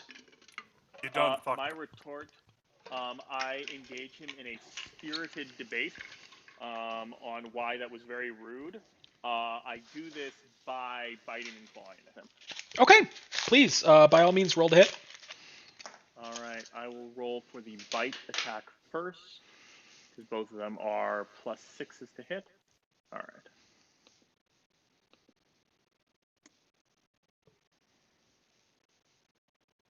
Does a 10 hit? You have successfully bitten into the rotten flesh of the zombie. All right. Let me roll damage then. That is... The bite is 1d8 plus 4, and it is piercing damage in case that applies. That is 11 damage. You have successfully bitten through the skull of the zombie, and it is very clearly dead. Oh. Oh, wait, actually, hold on. Roll 1d20 plus 3. No.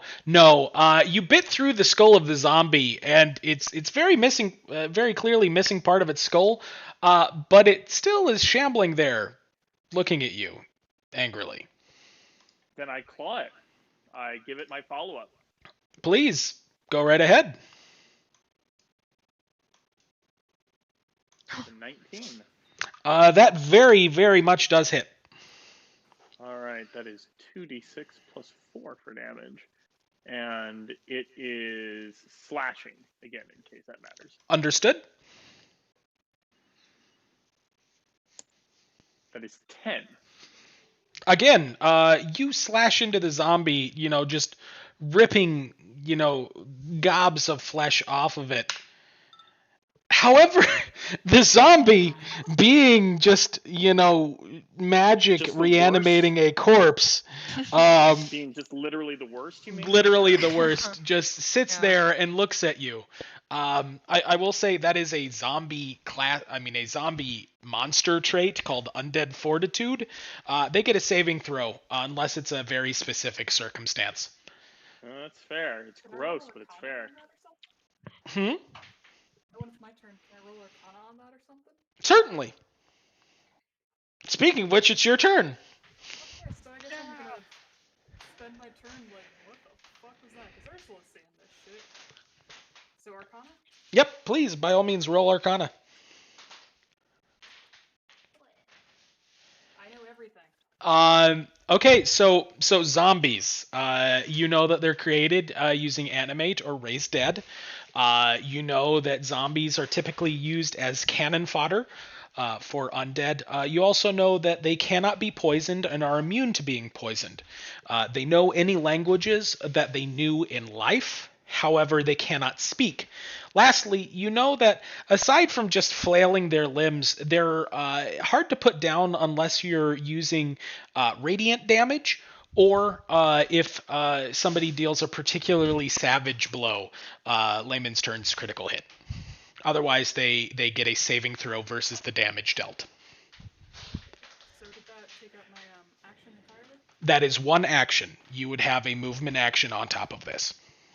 Okay, so yeah, I'm just going to hesitantly step out here and tell the group, unless you do some heavy damage to them, the only way to get rid of them will be with radiant damage. So if you want to get their health down, I can take them out with a magic missile. Or perhaps Kai has some radiant damage he could apply. I would say, what about the fire breath? The fire, they failed the saving throw. Gotcha. The fire we got lucky on. Yeah. So basically, the way that it works, it is DC 5 plus the damage taken. So both times they just rolled insanely high. Yep. That's the way the dice breaks, man. So that's my turn. And well, if Akai wants to go poke a zombie, It is. Ursula will be ready to give him advantage. Akai's turn. Akai, you see a zombie, shambling in front of you that is clearly moving towards Vald. And you also see a zombie that has had just chunks ripped out of it by Baraxius and is still moving. You also saw it get hit by a guillotine from the ceiling. I'm pretty sure Baraxius has that zombie under control. So I'm gonna move here and do Searing Smite and strike him with my longsword. Sounds like a plan.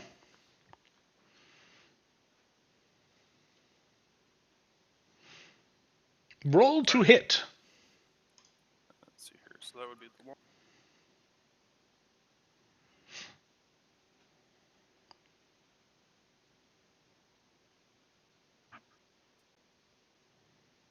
You have advantage if you want to try to go for a crit.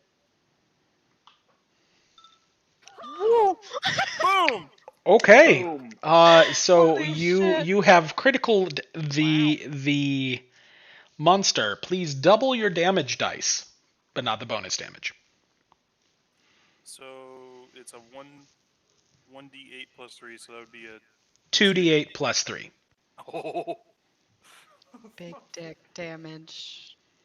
Do it. Kai's ready to kill some zombies.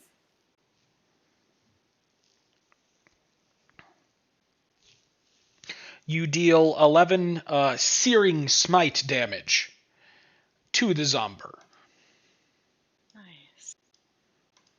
You can clearly see where you smote the zombie, that the flesh almost looks to be smoking and kind of almost looks as if it was just seared off instead of just being slashed at. And it takes fire damage at the its turn, right?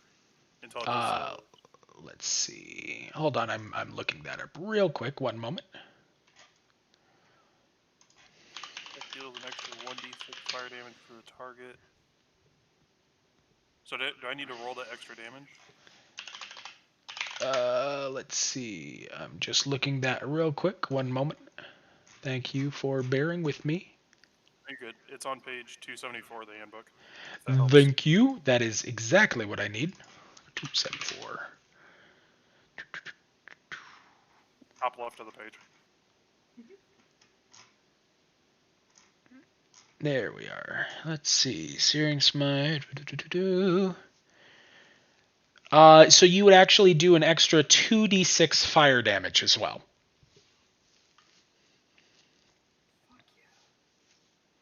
Yeah, you completely demolish the zombie. It just 11 the 11. in a giant pile of sword and fire, the zombie is reduced to a shambling mound of blop. Damn. Shambling mound to very dead. I think Akai is having his moment. Wrongvalder, you see Akai just completely obliterate that zombie. What do? I was gonna say he's probably gonna be a little bit sick to his stomach at the smell of that. Just saying, he's kind of like, just full shivers up the spine. Kind of shocked also at the same time because that's some holy shit, right? That's like some god shit that he got, right? That's like Paladin. some It's fancy paladin good shit that yes. Mr. Bahamut gave him. All right, cool. Just keep a note of it for later. Cool. Then in that case, there's a small child right here. But also, sorry, I'm trying to think of where I can move.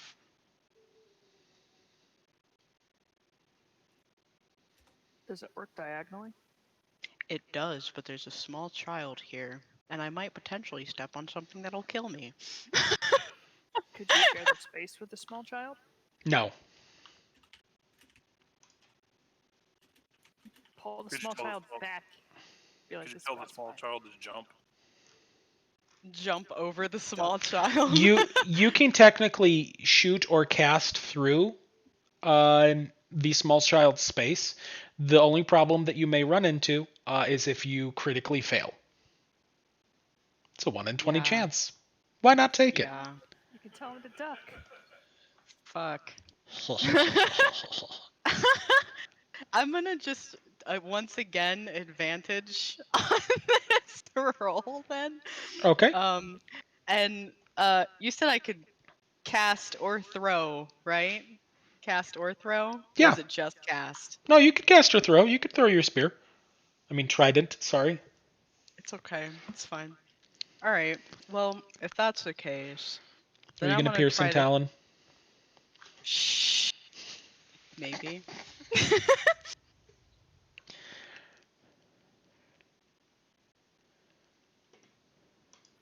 Do it. Just be like, hand on his head, and just like, down. Shove his head down and be like, no, just throw. Hold on. I'm gonna go for a throw. Is what I'm gonna go for, and it's probably gonna ooh. The Good duality thing of you man. had this. Okay. Good thing you had this, you had Duality advantage of on that man. roll. So you throw you rear up to throw your spear, and Forsetti just thwaps you across the back of the head. And as you Bro. kind of cringe at Forsetti just doing that, you throw forward. It barely misses Finnan's head, and just embeds itself directly into the chest of the zombie, pushing it away, and thudding into the ground. And as you do your magic bullshit that you have, the trident appears back in your hand, and that zombie is dead. Yeah, I'm just gonna pretend to be cool about that, ignoring the fact that he got thwapped in the back of the head, and just kind of spin the trident and just hold it by his side and be like, "Yep, it's done. Okay." Nice. Okay. Congratulations, you've beat the zombies. You all gain 50 XP. Yeah, we beat your zombie level. Nobody move. Yeah, so Yeah, it's the bear that's standing there very gingerly, like sort of like looking like very carefully as it's like.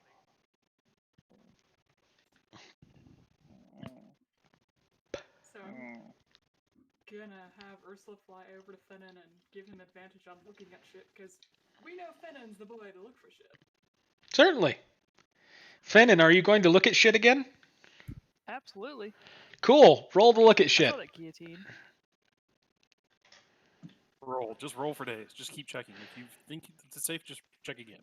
Dude, we've had like 3 nat 20s. No, actually, sorry, I shouldn't even have you roll at this point. With your unless you were no, but you rolled a 23. It's fine. Yeah. Yeah. So, you scope out the rest of the room. You see that aside from the guillotine, in the spot directly in front of Baruxius, there does not look to be any other traps in the room. There is Congratulations, literally Yaxius. one trap in this room. Hey, remember when I had you roll 1d7 Oh my god. and you rolled a 6? Yeah. It was in column 4. Oh boy. I mean, sorry, row 4, not column 4. Oh my goodness. Congratulations. Bro. That's why I was very insistent on how do you transform? Where do you end up? Bro. As he transformed into the bear, the sense of danger caused him to stay where he was. Well, it was mostly a situation of like I was like I can move to here and then I'll shift backwards as far as. But anyway. Fennon, do you go to disable the guillotine trap?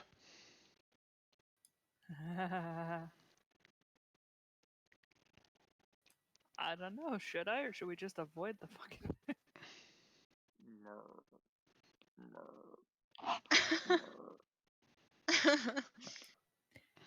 Yeah, I think I might like just take a good note of its location and leave it the hell alone. Yeah. Baraxius will begin to look through the bodies of these zombies to see if there's anything other than just zombie meat.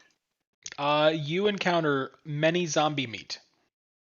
I would like to Many use zombie meat. representation to like mark out that square as bad. You all make a detailed note of where it is. I will leave that square on the map. Appreciated. Okay.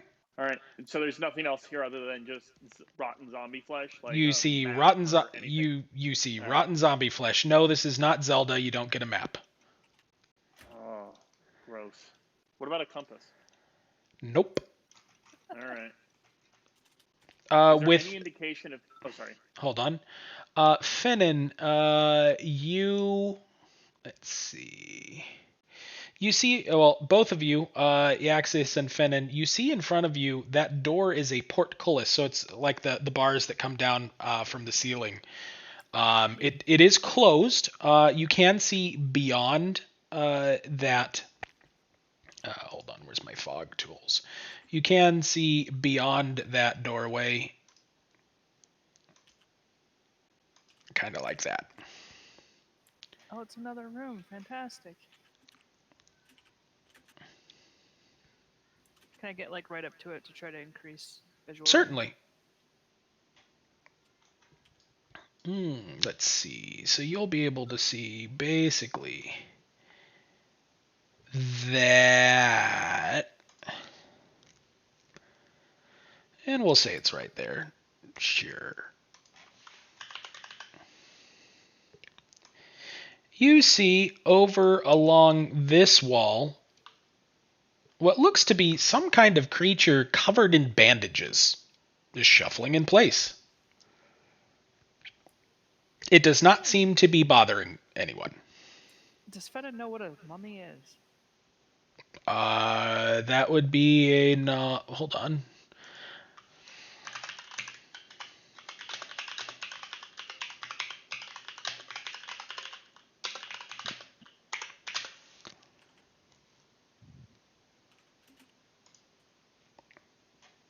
Where is it?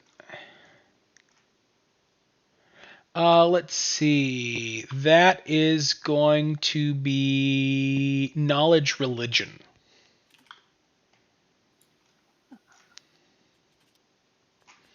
Because it's like deities, undead, holy or unholy beings. Yeah, you know what mummies are. That's a mummy. Hold on, let me actually get you this stat block, and I'll give you a little bit of stuff on it. Let's see, Monster Manual 228, 228. Mummies. They are undead. They are vulnerable to fire. They can sense, see in the dark, and they can kind of look at somebody and frighten them. So they're like they stand in place and they're paralyzed. Gotcha.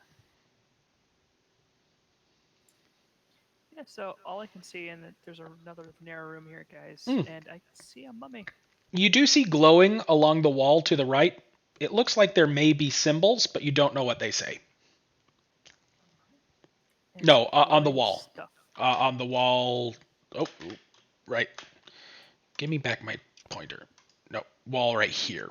This wall, you can see that it's glowing. It looks like symbols, but you can't make it out. Hey, Jamothy, there's some glowy written stuff over here I can't read. I'll walk up by him. Can I see it from here and maybe Step out the see way. what- You can see that there is a glowing script along the wall, but the angle is as such you can't really read it. Okay, how thick are the bars in this portcullis? Do I send Ursula through it?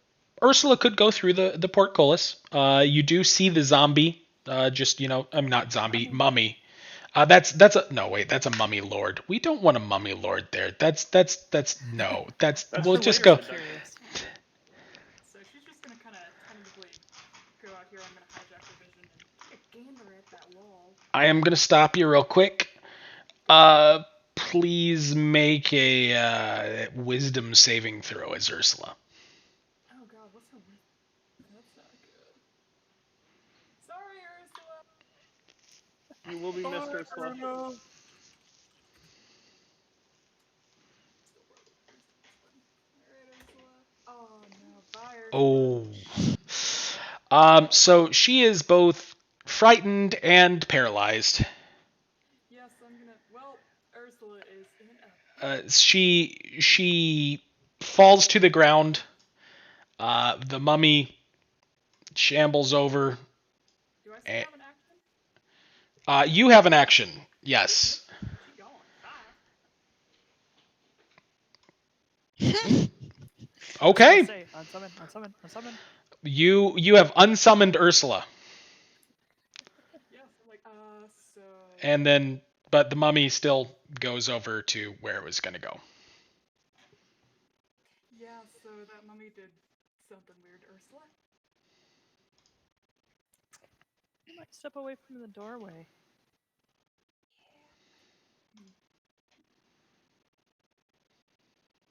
You said it was knowledge religion for mummies? Yes. You don't have a lot of religion?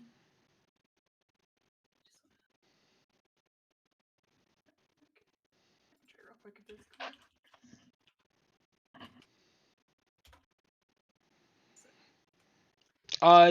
You know the same stuff that I told Finn, and actually both of you know. You remember stories about how mummies can kind of cause other beings to like rot. Oh, that's gross. Delightful. Alright, so. Guy, how often can you breathe fire in a day? I'm gonna need a short rest at least before the next one. Okay.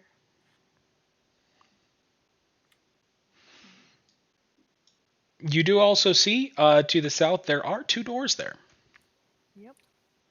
Hey, girl, out of character real quick. Yes. Searing Smite. I can't cast that until I take a long rest again, correct? I am checking right now.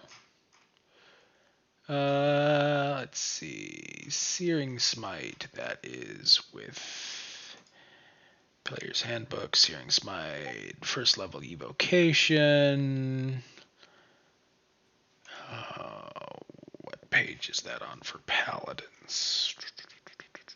Class Paladin.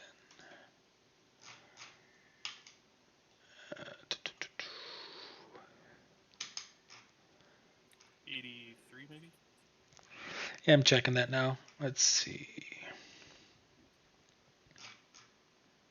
That's like the gnarly picture for the mummy. It's like a friggin' Halloween prop you get at the store, and I love it. It really does. Like, I was like, man, that mummy lord looks a lot more intense. And, like, It is not weird. impressed. Spellcasting. I want haunted house. Regain. Gain all expended cell slots when you finish a long rest.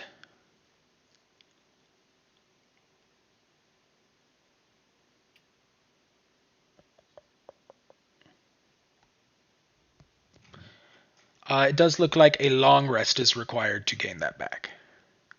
Okay, next question. Can I have? Because I just realized that I got a third slot when I hit level 3. I was Mm-hmm. still stuck on 2. Could I have it in 2 slots?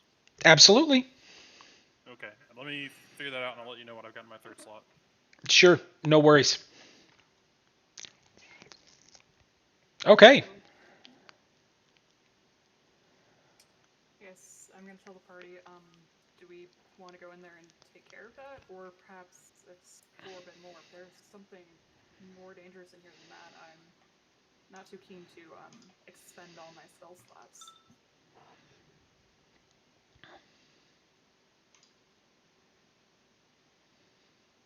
So yeah, do we want to keep poking around, or do we want to go back up and rest?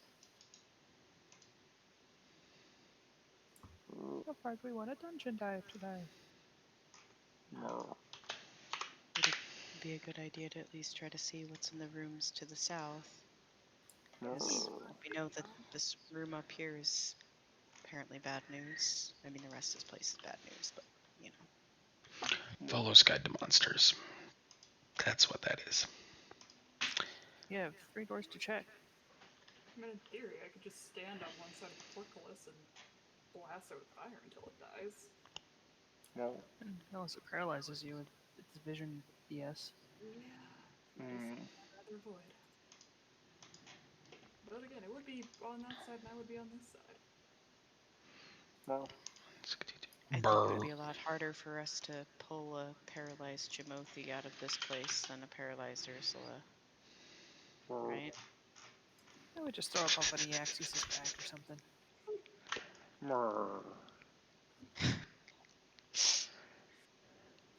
The big question would be how far that rotting BS reaches.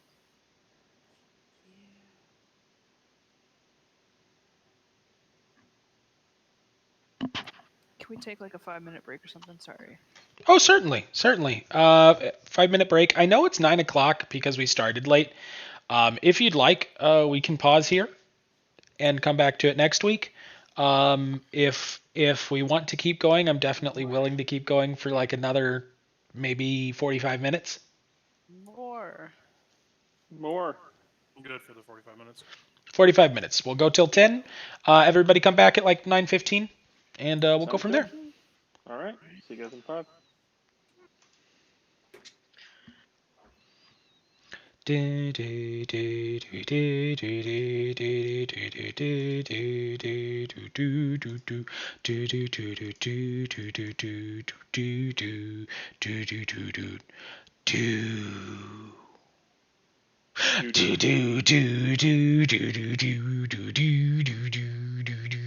this? Are we put on hold music? Your call is very important to Apparently. us. You are currently 7th in line. Please hold Wait, for another wait, who are the other operator. 6? Oh. All right. I'm going to. Oh God, why don't they have one of the buttons to press to like have them tell me back when it's my time? Hey, girl, how thick are these walls? These stone walls? They have a big ass. 5 feet at least. Seas. Darn. I like my answer better.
Your call is very important to us.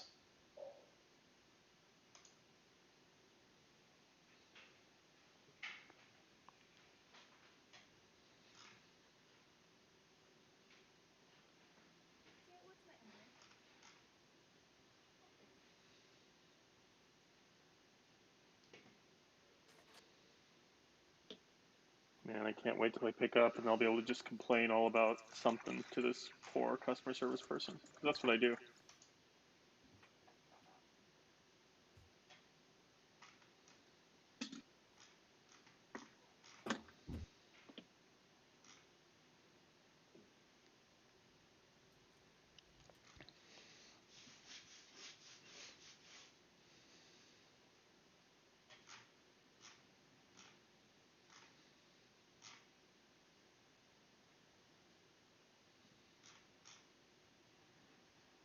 Hello, this is John, customer service representative 4777779.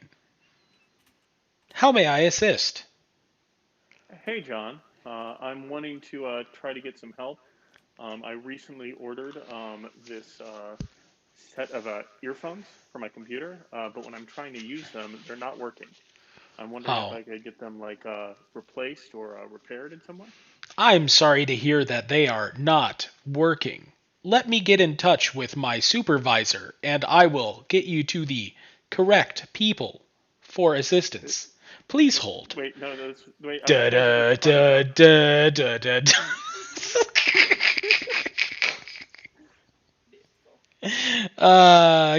Good times, good Oh times. no, I'm gonna be on hold for forever. All right. Have you heard about our new service to call you back when it is your turn in line? Yes. If you would like to partake in this service, please press. Oh, thank you. My name is John number 2.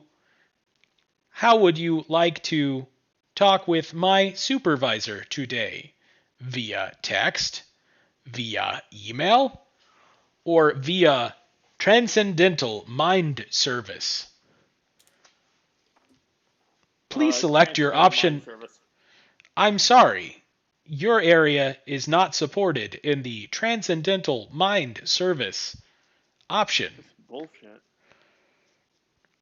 Bad word detected. Oh Please no, wait. stop using vulgar language or we will terminate the call. You got it, man. What did I come back into? Alternate user detected. Is this a multi-party call? Yes. One moment while we transfer you to our No, multi-party John, call stop. department.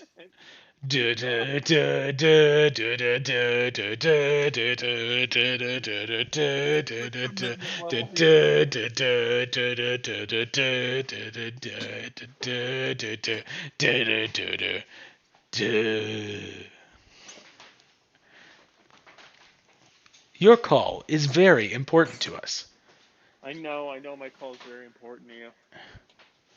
Hopefully it means you'll eventually answer.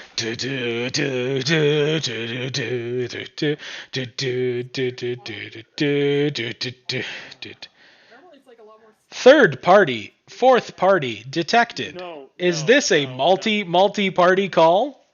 That's not a thing, John. Oh, we're all just getting up in here like, No, it's just a Multiple multi-party call. participants detected. No, Transferring no, to no. multi-party call section. Why do you even have that as a section? Why? hey, switchboard operators got to make a living somehow.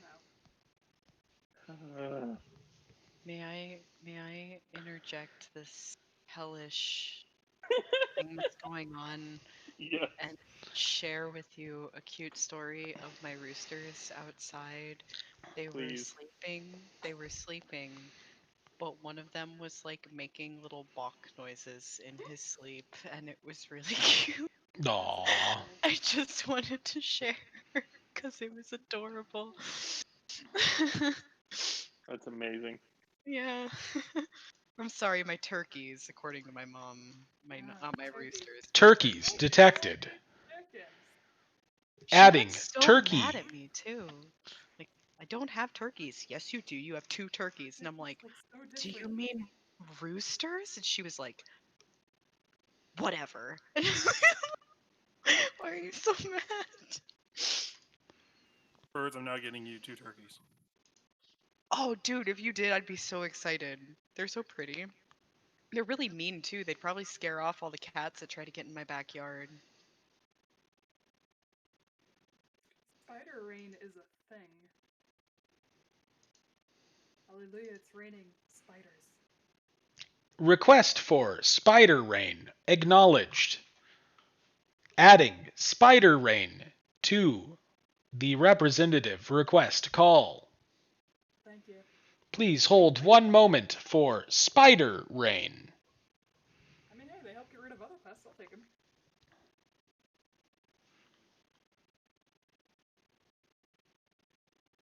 Click. Beep. Beep. Oh, Beep. wait, no, Beep. wait. Fuck. Ah, damn it. Just hang up. If you'd like to make a call, please hang up and try again. If you need help, hang up and then call your operator.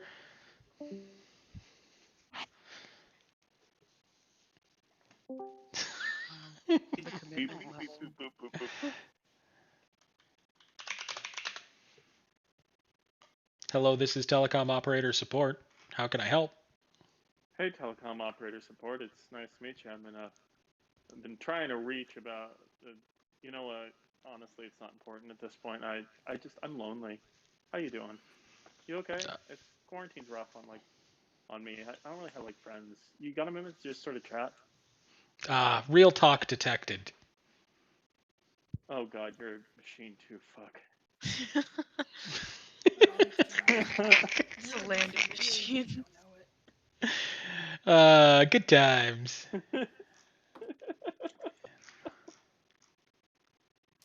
Sorry, I'm back. Cool deal. Okay, what do people want to do? I would personally like to look and see about the other 2 rooms to the south, and then after determining whether or not that would be too much of a clusterfuck to fit within 40 minutes, either maybe check that out or return back to the surface. And yeah, that's where I'm at personally. I would say probably look through the other rooms, see what they are, and then probably try to clear at least one other room. I imagine we've got enough time for at least that in our time that we've got. Yeah. Yeah. Indeed. But then after, I'm up for going back up and long resting in the relatively safe house. Yeah. Makes the most sense. Okay. Which door do you want to go look at? What do we think, team? There's 3 doors to look at. 2 doors. Oh, unless you're talking about the door that you originally had. Yeah, you said it was wooden, but nobody ever tried it to see if it was actually like locked or blocked. Correct. All 3 doors are wooden. Good. These are good doors. Braxius approves. Never understood why you'd make Please door vote anything on else. which door you'd like to look at by holding space and hovering over the door. Door number 1. I'd say door Okay. number 1, sure. Okay, so who is going to go look and open said door? I'm personally in favor of the rogue doing it because of trap spotting, but I will yeet the bird out the road. You do not see any traps offhand. Would you like to make a more thorough check? Advantage with your fancy hats.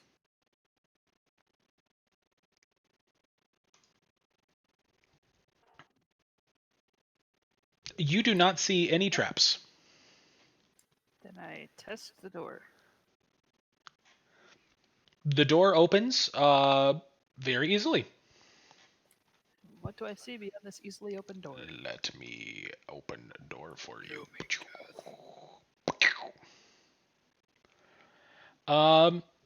The floor here looks to be back to the original sand.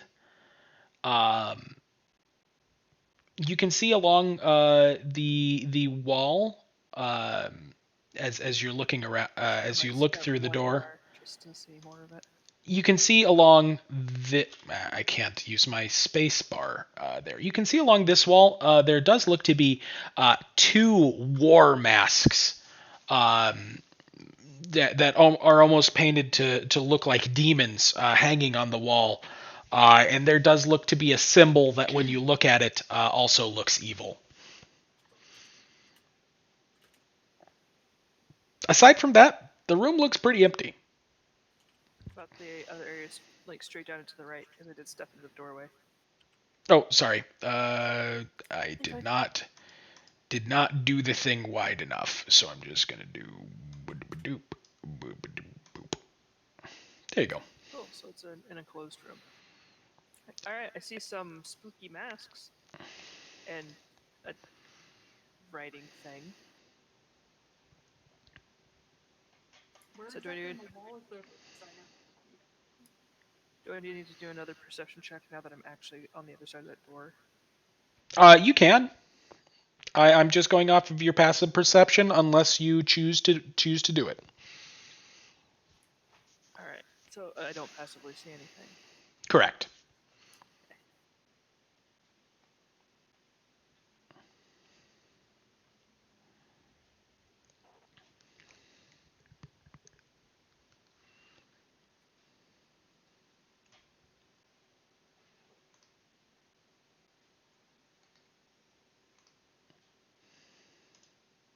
Oh, I was wondering where in the room the symbol thing is. It's on the- Sorry. It's on this wall. Okay. The waste wall. Well, East. I'm gonna sort of send Ursula in there, get a mental picture of it, and draw it down. Oh, You see through Ursula's eyes that there are two war masks painted to look like demons, and there is an evil symbol along the wall, which you copy down into a notebook. So I can look at it later. Will you show it to the class? What the Yes, I evil will. symbol? I'll turn around and be like, anyone recognize this?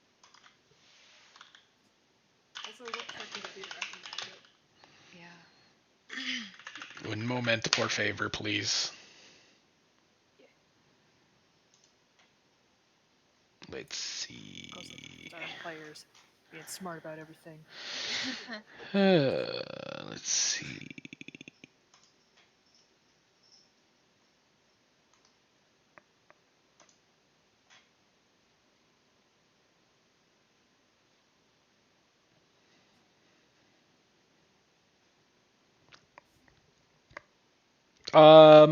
You see that it is a black disc with a deep purple border.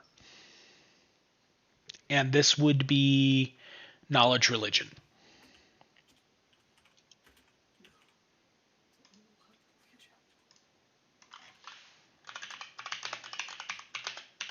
I wouldn't fucking know shit. Ain't about dragons, don't know shit. Boom! What? Is it broken? None of What? you know. Hold Do you on. Hold on. see all Hold on. those- One moment. Here. What? What the Yeah. what the Yeah. Okay. so Okay, we're it not was crazy. just a spat of bad luck. But yes, everybody does not know what that is. Alright, so I'll just file that over Wow. here. Eaxius did not check, so he's the Eaxius. you're our last hope. Alexis. You're- Jimothy shows you this symbol. See, he's muted. I don't He know. might be AFK or muted. Eaxius? He's Berxius? typing. Typing. I apologize. I did not realize I was muted. I missed what check it was, and I was No. trying to ask. Knowledge religion. And okay, I'm sorry. You are everyone's last hope. All right, here we go. I'm sure all This the is it. puns and stuff we missed. I'm so sad. It's all right. That's my life. All right. This means you get to save them for later. You know what? This is so important, and it's probably one of the last checks we've got for today. I'll use my inspiration. Cool. Inspired. Oh, get, fuck. you I get forgot advantage. about that. Holy shit! Wait. All I Wait. avoided was a nat one. No. Am The I answer is supposed to no. use- No, I'm so sad. No, all I Um, avoided was a nat none one. of you, none of forgot you know about what this symbol inspiration. is. I'm so sad. Zero. The bear looks at it, gives a knowing nod, and then shakes his head. Alright, well. I'm so angry I forgot about inspiration. It's been so long. Door number 2. I guess, yeah. You now have 3 doors to check. Yeah, I kind Let's- of want to go to the one at Kai's point, Nat. Yeah. We don't know what those masks are. Let's don't fuck with it. Barenet, yeah, especially because we're all idiots. We're gonna look at the symbol, we're like, huh, that's probably a symbol. That's all we know. Oh, actually, before we stop, did Jamothi, are you able to like magic sight those masks and stuff? I could if you want me to burn a spell slot. Oh, it's a spell slot. Hmm? Never mind. Yeah. I mean, if we're gonna be going up for a long rest, you'll get your spell slot back. Like, Yeah. unless we're planning to get into a fight. Yes, and I guess it lasts 10 minutes. I'll just blow a spell slot and start looking around with my eyeballs. As you cast detect magic, nothing detects as magical. Okay, so it's like nothing magic looks in there, so. I didn't consider just grabbing one of those cool ass masks. Well, they don't seem to be magic, so. Backhand the Okay, small fine. child.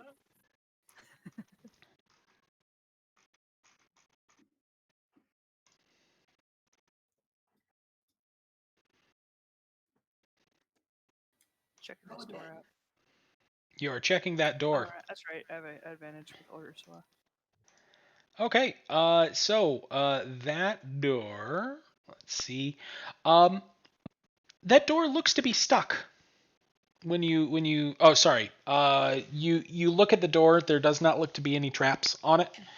And when you try the door, it looks to be stuck.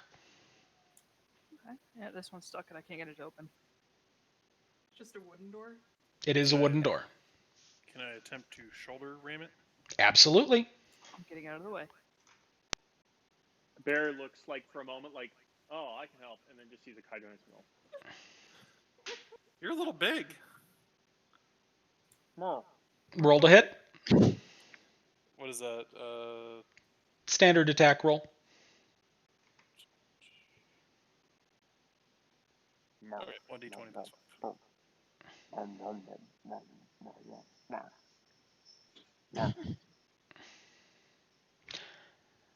I'm just gonna say you shoulder tackle through the door, and you are now in the hallway. Fucking Kool-Aid manned that door. Oh my god, he did, and he's red. Bear. Say it. Exactly. Say it, come on. Baraxius gives a response that's, somewhat impressive. Actually, really in the vein of, I no, can- sorry. Actually, Akai, you don't see that. It's dark. Nope. You see in this room, there is light, but this hallway is dark to you. Like there's light. This is light. Alrighty, well then. I can't see a darn thing, so I'm gonna jump back out of here after destroying the door. If someone with better night vision would like to go. Ta-da! One moment. Look, One moment. sorry. Okay. And then how heavy is your lantern? Don't think very. 12. Okay. Yeah, Yes. So could carry it and help a guy that way. That way his hands would be free, and yours as well. That is up to DM rule. Sorry, I couldn't hear you. Can Ursula carry the lantern? No.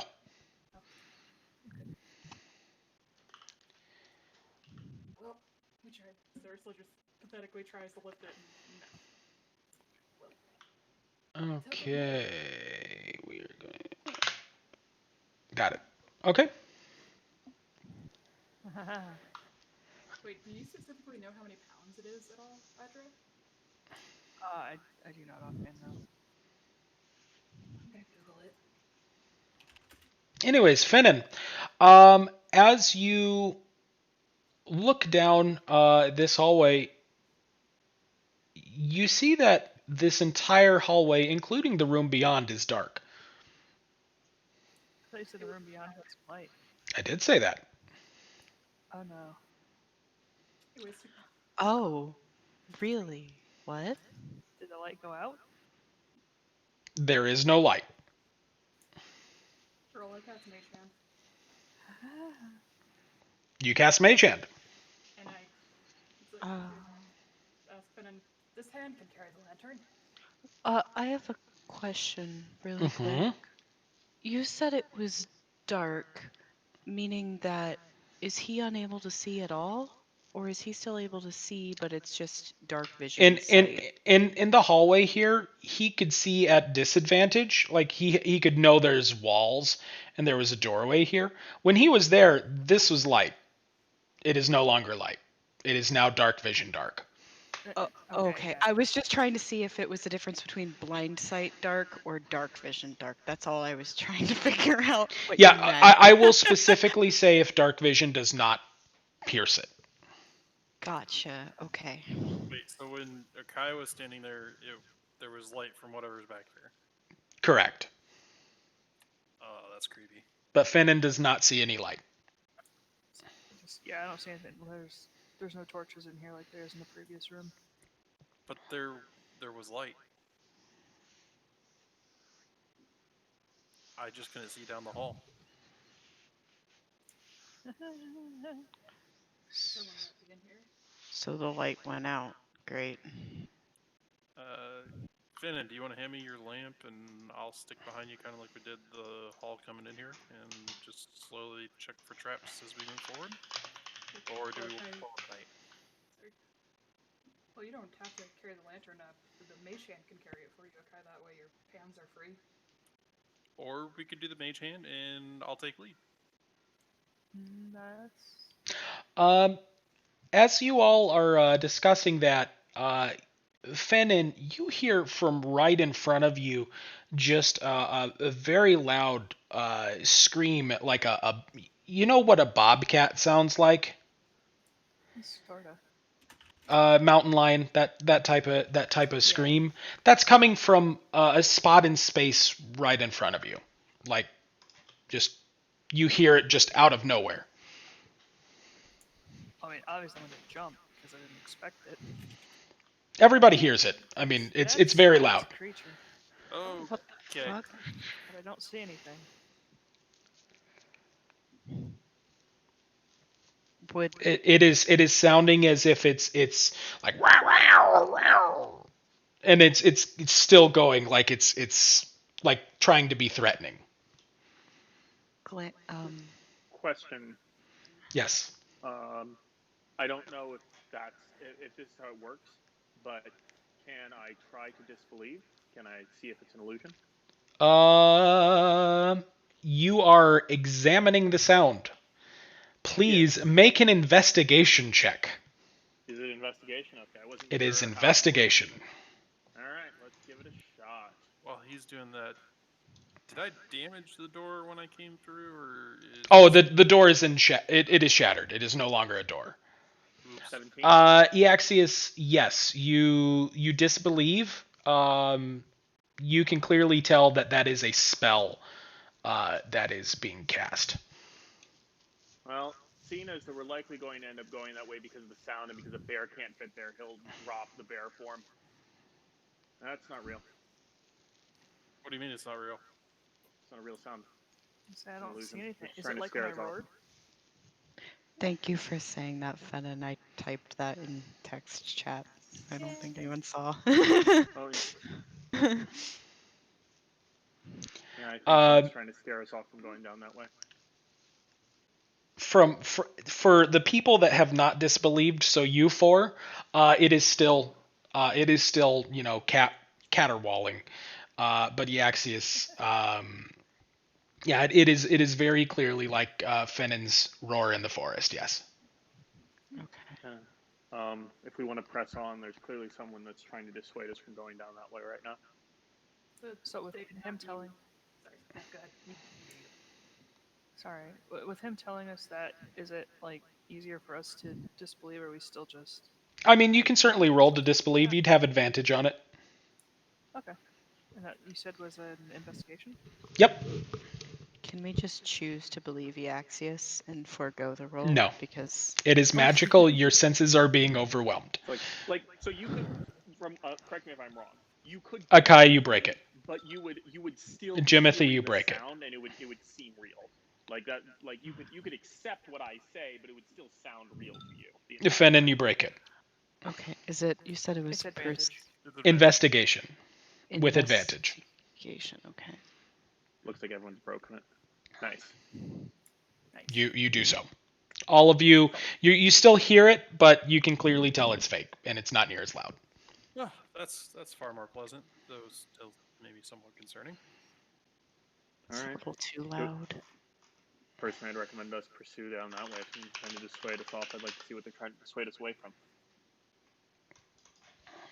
They're It's also Jimothy flavor. And they also know we're here, so we kind of need to take care of it before we go spend the night in the cabin. Somebody Yeah. broke the door. What were you saying, Jimothy? they also took a course of action to passively dissuade us. They were not violent. I'm not saying we go in there and like beat the shit out of them, but we figure out what's going on. No, I'm not either, but I would. He says while holding the Brandon stick. But I think Dissuade. that person might be amicable to peaceful options of exploration. Just walk it. Sorry, we like mashed your zombies. Are you good? You do not hear anything from down that Oh, way. I wasn't actually saying that. Sorry. Ah, got it. Alrighty, well, is Finnan taking the lead, or am I taking the lead with a magic hand holding the lantern over my shoulder? Would I still be able to check for traps in front of the guy, or You would have to be leading in order to check for traps. Check for traps. I would like to take 2 steps down slowly with trap checking. Okay. Do I need to roll? Your passive perception does not encounter any traps. Okay. Oh, I can't more. put him there. Okay. And I'm assuming that's also a doorway off to the side. Sorry. As you get to that part, you see that this is a hallway. And there's a hallway to the right. Can we tell, even though, since we can still hear the warbling, can we tell which direction it's coming from? It is basically centered on where Fenin is. So do we hallway or do we go straight down?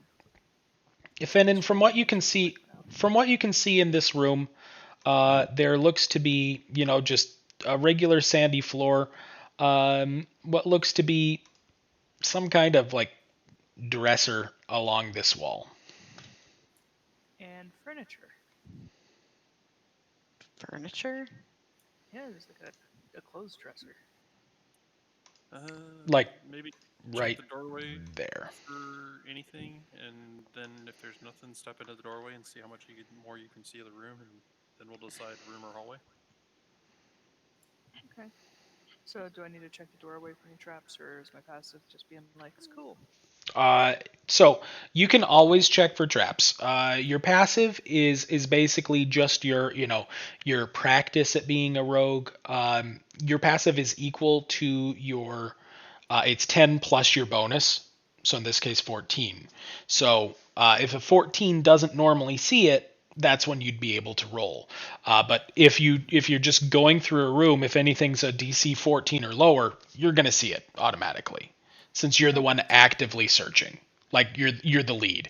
If somebody else took the lead that had a higher perception than that, then that would be their their thing. Gotcha. Alright, so I'm just gonna check the doorway real quick before I step into space.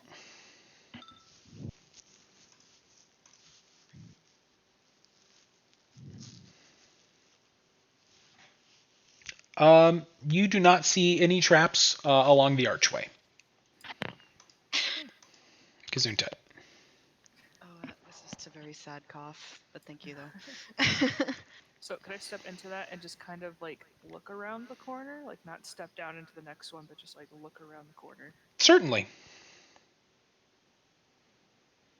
Yep. So from there, you basically see that. It looks to be. Like, stick my head like around. Oh, the corner. sticking your head around the corner. Yeah. You see that aside from that like dresser bookshelf, not dresser bookshelf. Like it's like what's the word? Wardrobe. Aside from the wardrobe there, kind of having a perch in the sand, it doesn't look like there's anything else in this room. Alright, looks like this room's empty to me. Then let's go check the hallway then. Unless there's some sort of secret doorway behind the wardrobe, but we can come back and check that after making sure nothing's going to get behind us. I'm pretty sure I still have detect magic up. Can I like follow behind Fennin and take a gander at that room, see if anything pokes out? Certainly. Alright, yeah, so I'll just Once we all move through the hallway. I would say, yeah, we can just move through really quick. So the space with the doorway is safe if Jamoki wants to stand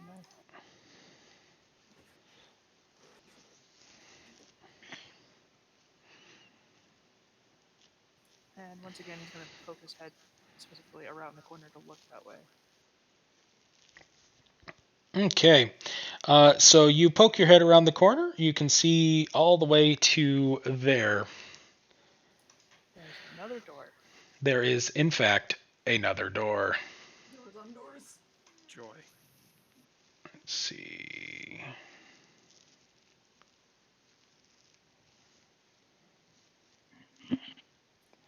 So do we go check the obvious door? What does Jimothy see with his special eyes?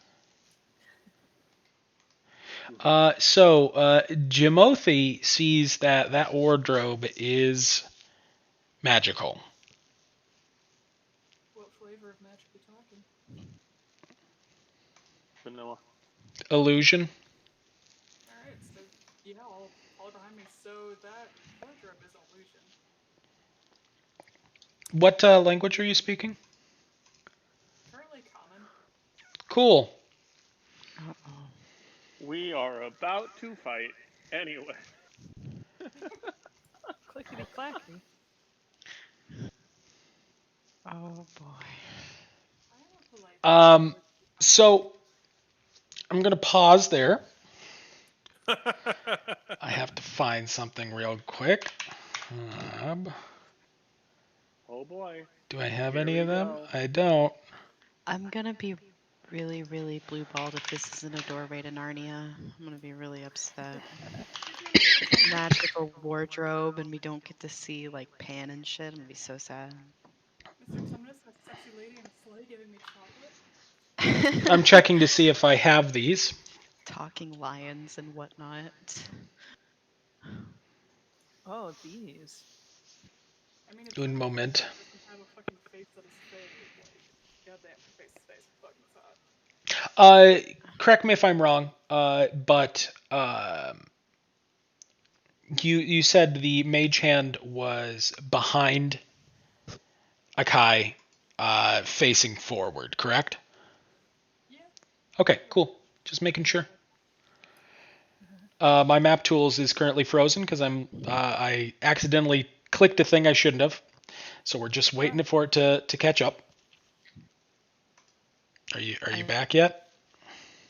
I looked at YouTube at the worst time. It's when Ruby Weapon Nail just looks down and grins, and I'm like, oh, that's not what I wanted to see.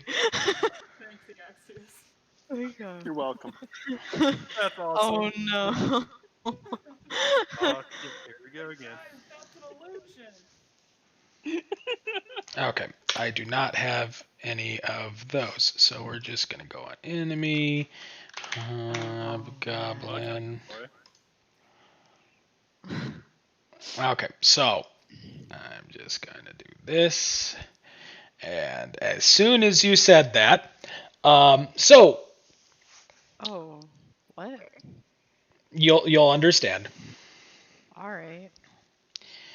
Let's see, gotta do this. Oh, see, I was writing silent image. That in fact was exactly what was going on. There was a silent image there. I'm sorry, but you are the source of their ire. Whoops. First off, I'm going to remove Baraxius. Goodbye, Baraxius. There's a non-zero chance we'll be bringing that right back. So Jimothy, as soon as you say that, you see in front of you, just out of the floor, it looks like two what almost look like ninjas kind of erupt from the floor. Ninja hobgoblins? What? They are hobgoblin iron shadows.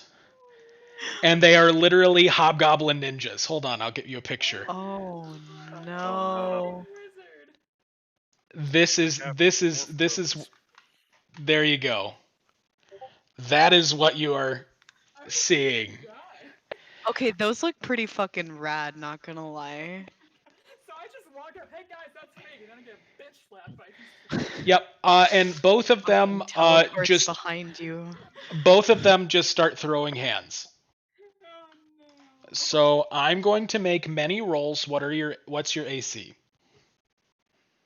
9. I'm a wizard. Okay. Please do not be alarmed. This is not a relentless encounter. I mean, a ruthless encounter. Thank you for prefacing this with that. Like, fuck you. 1, 2, 3, 4, 5, 6, 7, 8. Good lord. Oh, one of those is a crit. That's a sad timeline. You said that your AC was a 9, correct? One did not hit me. Okay, we have 6 regular, 1 crit.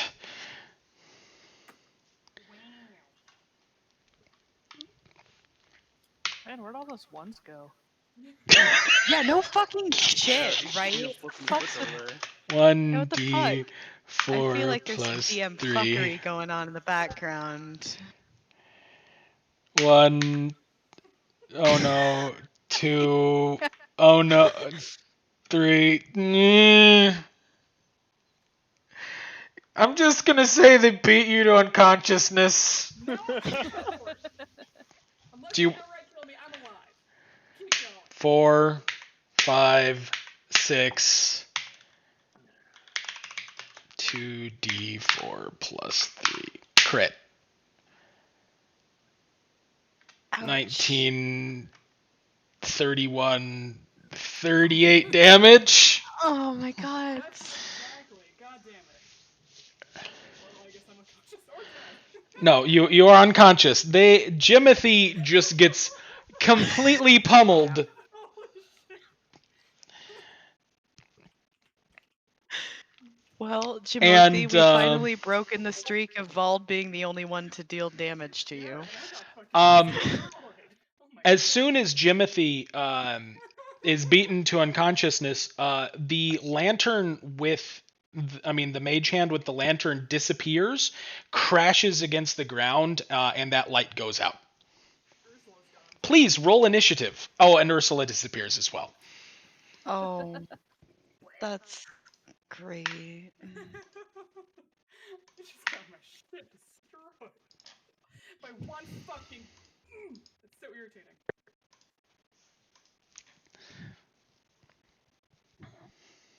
They had done just a little less damage.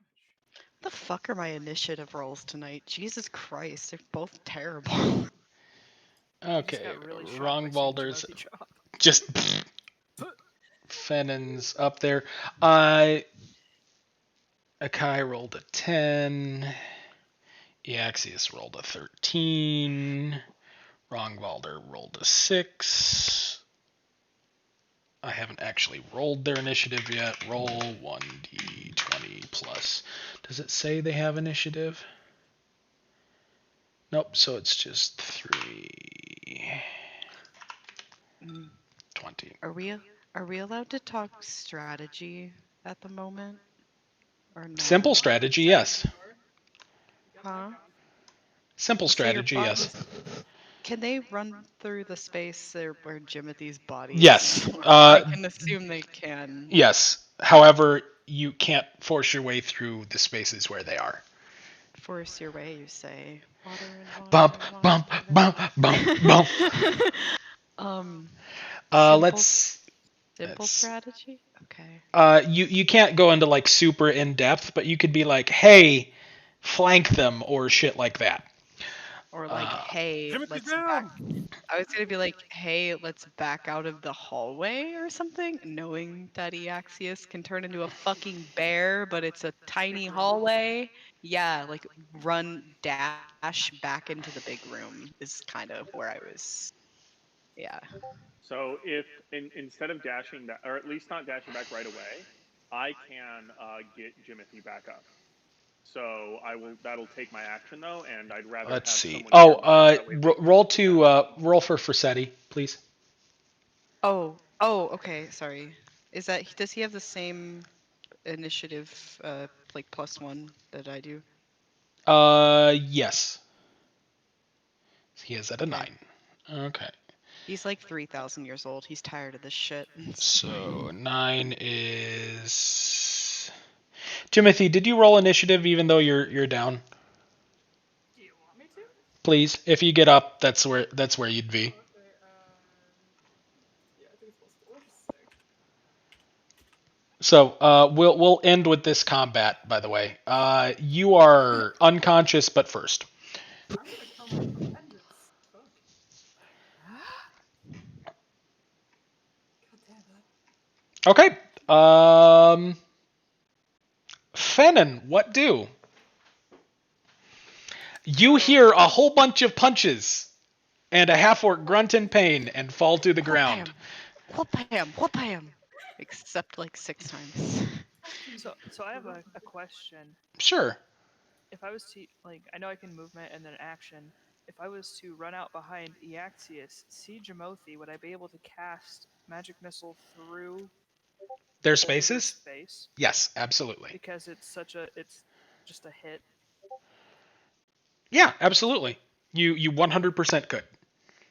I was just saying because it's so accurate. I didn't know if I could cast through it without worrying Yes. about them. Magic Missile is one of those spells that always hits, and it doesn't care about difficult terrain or stuff like that.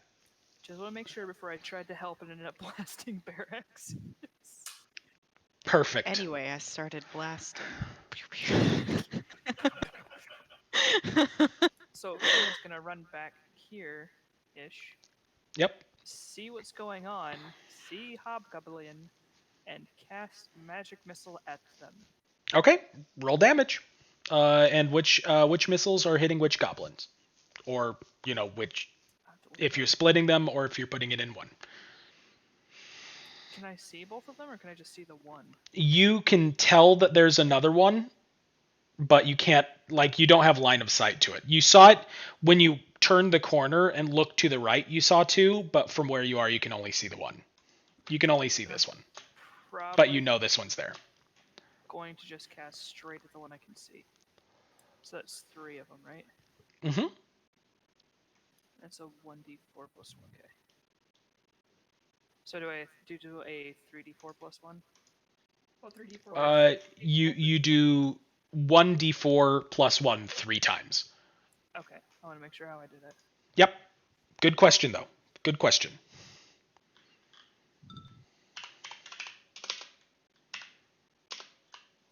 There you go. 7, 10. 10. Nice. That's good. That's good. That's good stuff. So that one, properties, state, health. For the weird uncle. Let's see. is sitting around right there. Boop. Pew pew pew pew pew pew pew pew. The whole party is like, and anyway, we started blasting. That's basically been combat so far.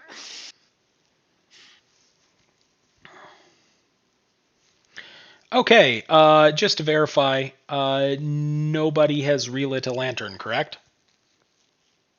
Correct. Kai's in the I dark. do not believe so. No. Okay. You see the hobgoblin in front of you meld into the shadows on the floor, and it just whoop.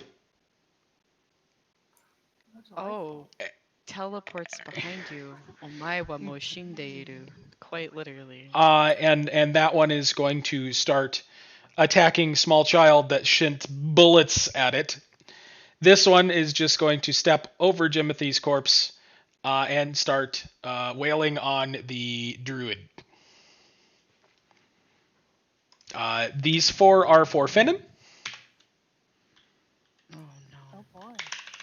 1d20 plus 5. 5.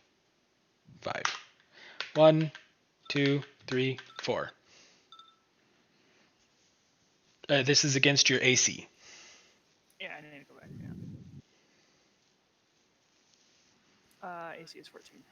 14. Okay, so 2 hits. And then Eaxius, this is these 4 are against you. Oh boy.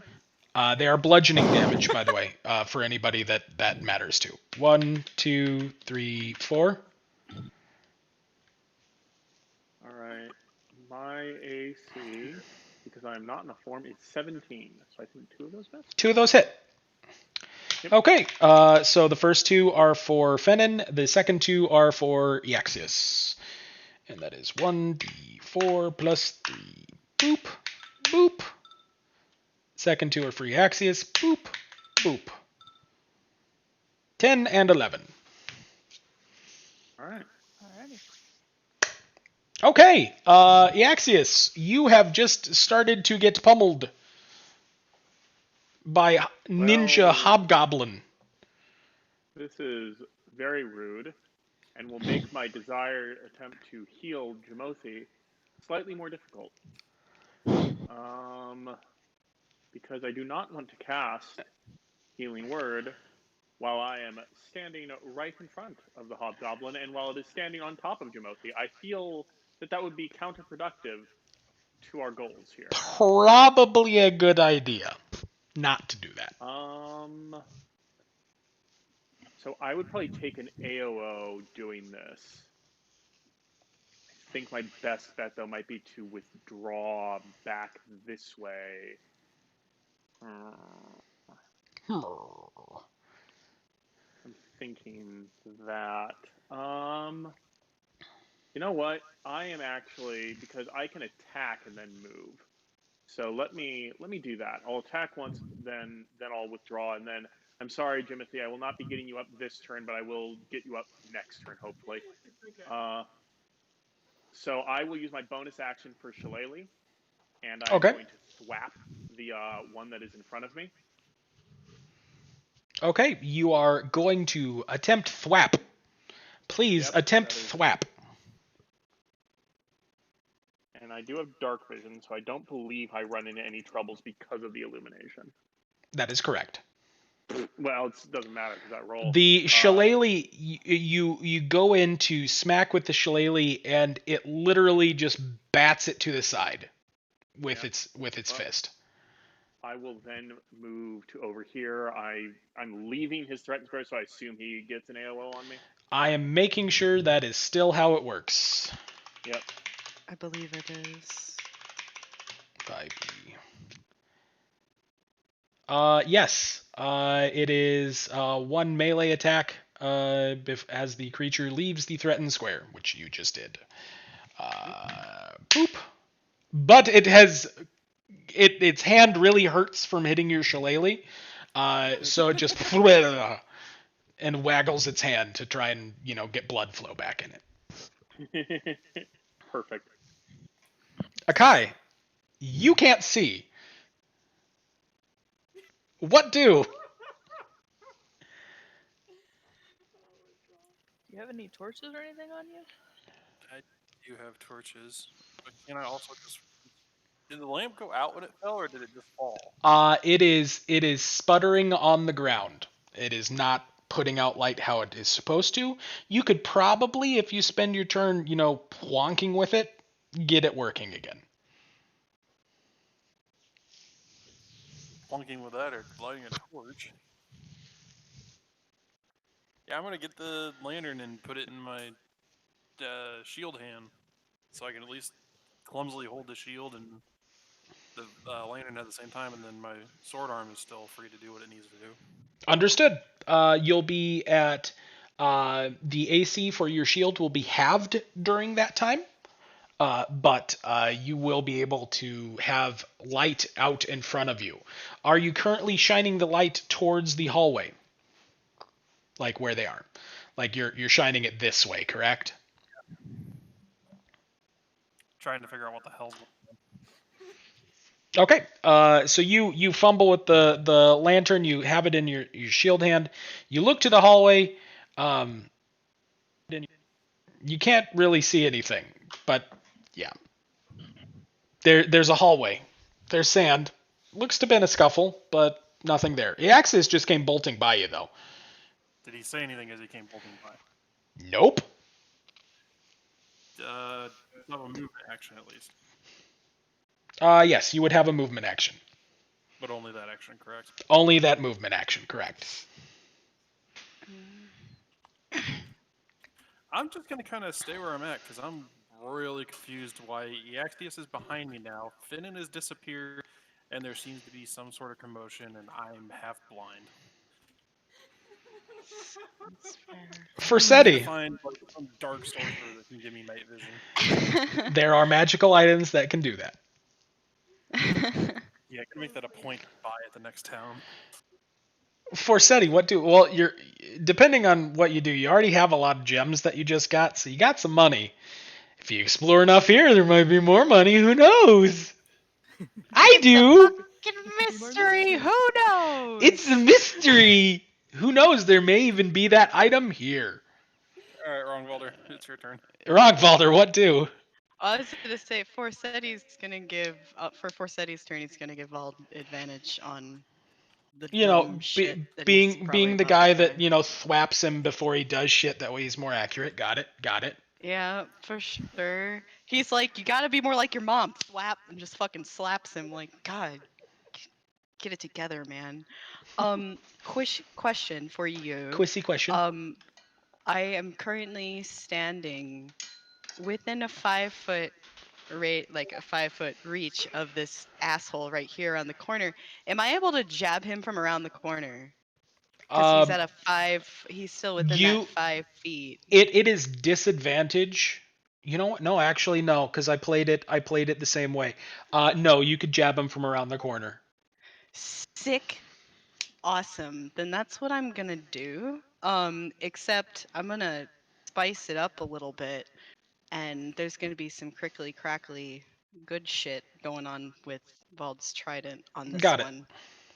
So let's see. That's just a normal. Boop ba doop boop. That's just a normal attack roll.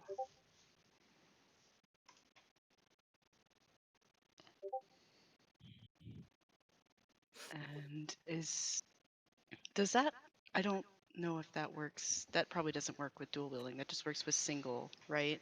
Just with single, correct. Just with the single? Okay. Okay, so those were the attacks. I think so. Which were you casting? One more time. I apologize. Booming Blade. I haven't gotten to use it yet. I really...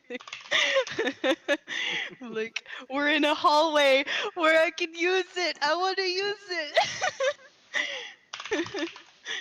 It's like, this is my one chance.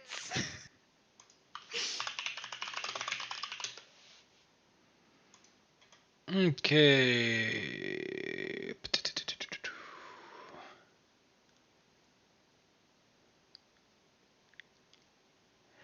Okay, so Booming Blade just, is on one of them. And we'll put it on the 14. That being said, neither of the jabs hit. I'm so sad right now. It Oh, this would be it so it helpful. basically it sees the attacks coming and kind of maneuvers its body so that it goes through, no space. Okay. Sounds good. Not good, but whatever. I get what you're saying. Jimothy, make a death save. Actually, I was looking at it, and I don't think Ursula is gone. I just can't direct her anymore. Let me check. One moment. Sorry. No, that's I okay. just thought of this like 2 seconds ago. But yeah, well, roll a death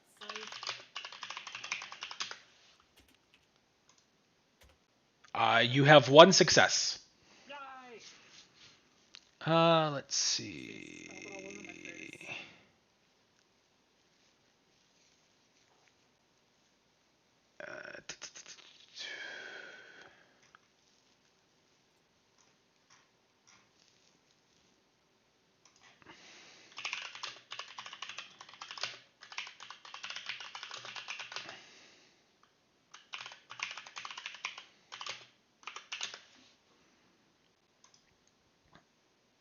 Yeah, what I'm finding is that Jeremy Crawford posted a tweet about being unconscious does not dismiss the familiar or something like that. Has no effect on your familiar. Let's see.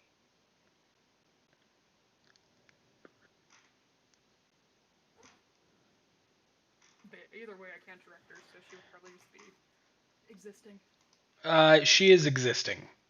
Yeah, that's fine.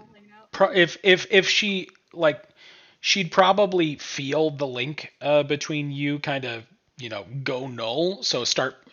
Let's say she's well, since it's me, I get to say she is flying to try and find you.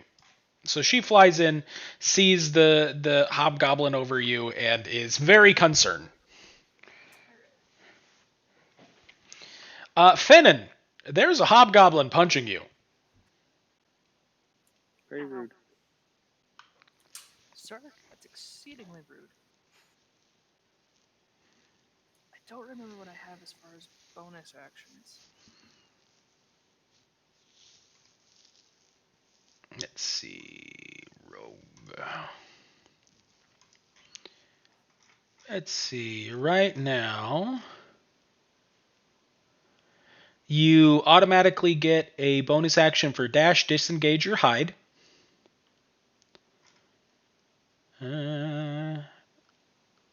If you have advantage, you get sneak attack. And as an arcane trickster, you have your cantrips and spells known.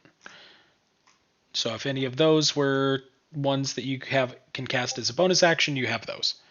I'm trying to see if I have any bonus action cantrips.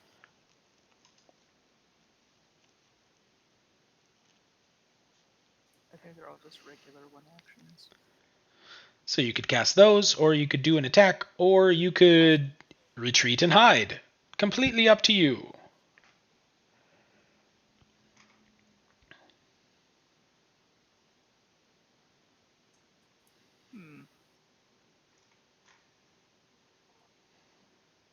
Let's say if Rang had just stepped in one space, I could have used a bonus action to disengage over there and magic missile. I don't know if I can. I'm sorry, the only way Booming Blade works is if that guy moves. So I had to give him space to move.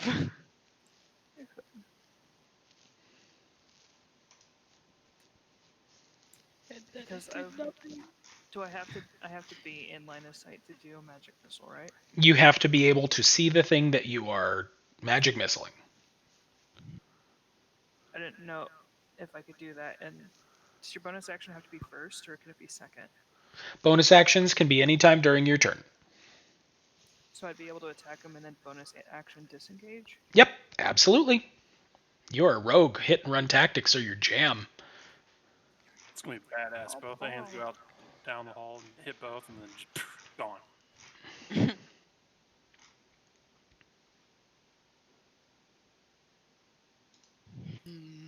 might use my second spell slot for another magic missile. On the one I've been tossing with.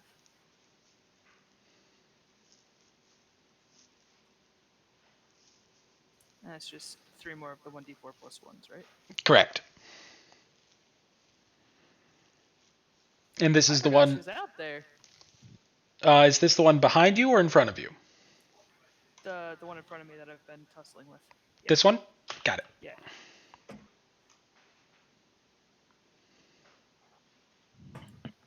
So I tap him for 13. 5, 5, 3. Another 13. Let's see. He is down to right about there. That hobgoblin is clearly looking worse for wear. And then I will use my disengage as a bonus action and run over here. Voop. Okay. So next on the list is the Herbagerberlins. Let's see.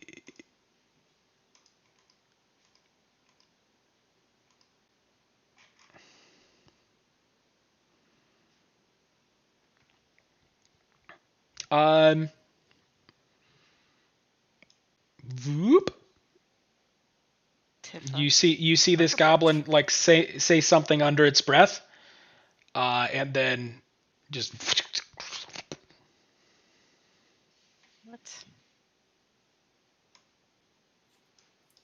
What? Did that one, was it close enough for it to provoke an attack of It opportunity where it it's was flying? running in such a way that it did not provoke an attack of opportunity. Oh, come on, man. I was so ready to have a fucking tunnel fight with these bitches. Motherfucker. And Okay. it just, I'm so angry. and Oh, no. they are effectively out of combat. Rude.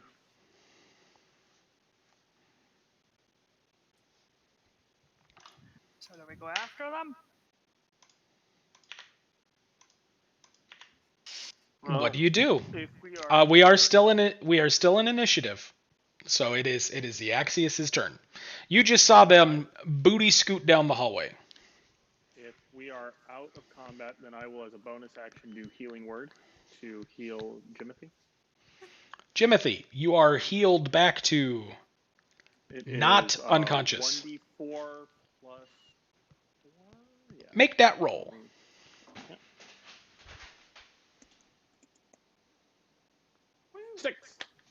You are healed You're to back. 6 HP. Oh boy. Wow, that was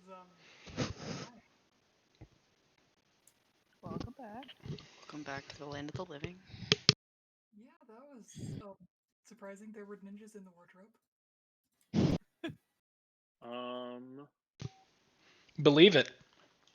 Oh, fucking don't. Don't. No. Where did they go? What happened? They disappeared. I have a bad feeling that if we let them go, they're gonna tell whoever else is probably in here that they've got visitors. Probably. Just saying. They didn't kill me when they obviously could, and they seem to have ran away. I wonder if they were. With they were aggressive. Oh no, you're all right. Roll. I will cast. Shoot, I just went away from it. Let me go back to my spell book. I would like to cast Fairy Fire on myself. So I will emanate a dim light out to a 10-foot radius around me. A dim light? Okay. Yes. Got it. And then I will basically, since I've got dark vision, so that should mean that there's no real penalty to me, going to just try to take time to search through this room to see how they might have escaped. Okay. You search through the room. There is sand on the ground. Mm-hmm. There is a wardrobe that as you go to interact with, it is an illusion. Okay. And there is nothing else in this room. Seems that there's nothing else. Like they just basically just decided to bugger off somehow. They were able to move around real weird. Did Akai, it's your turn. What? What are you saying, Brits? I was just asking, did Vald actually like see what direction they went? Because the way that they They like, in front of him? they ran this way. You saw that they I ran was that way. just okay, cool. I was just wanting to make sure. Okay. Yep. Would Akai have seen any of that? You saw a creature run that way.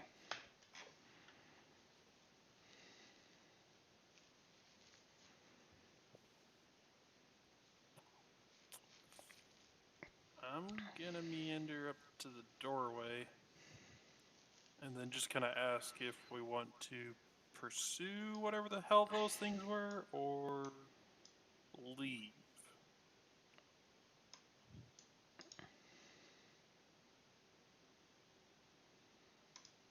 Personally, I would like to try to talk to them. They literally almost what? They didn't kill me though. They clearly were. Question: Can you see this? Yes. The hobgoblin right there. Yes. Yeah. Okay, cool. Cool. Just making sure. From what I gather, it seems like they were almost fleeing. Like, they could have killed me. They probably could have done more damage, but instead they chose to disengage and leave. That doesn't seem extremely hostile to me. You don't know that they disengaged and left. Oh, okay. Well, I figured the guys told me that they left, but yeah, okay. My bad. Wait, You were unconscious. Yeah. out of character, she had to make a death save. So Yep, 1 of 3. That's what happens when you go unconscious. That's just standard operating procedure. oh, then you've been giving me favors. I've made you roll, but normally you get healed up before you really matters. Yep. Sure. Anyways, Yeah, this is the end of my turn. I'm just gonna kind of chill here and guard the doorway as best I can with my little lantern shield combo. for City and Wrongvalder?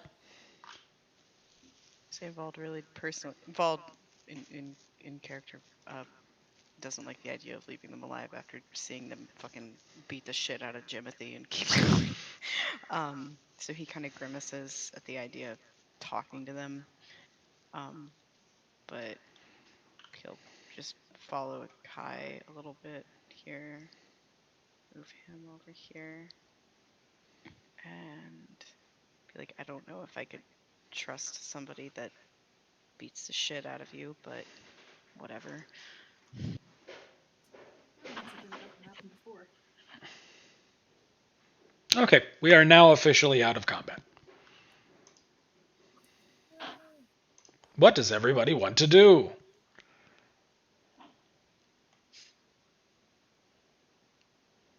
And out of character, kind of time-wise, we're getting late, so Yeah, that's basically, it's like, do you want to hole up in a room here?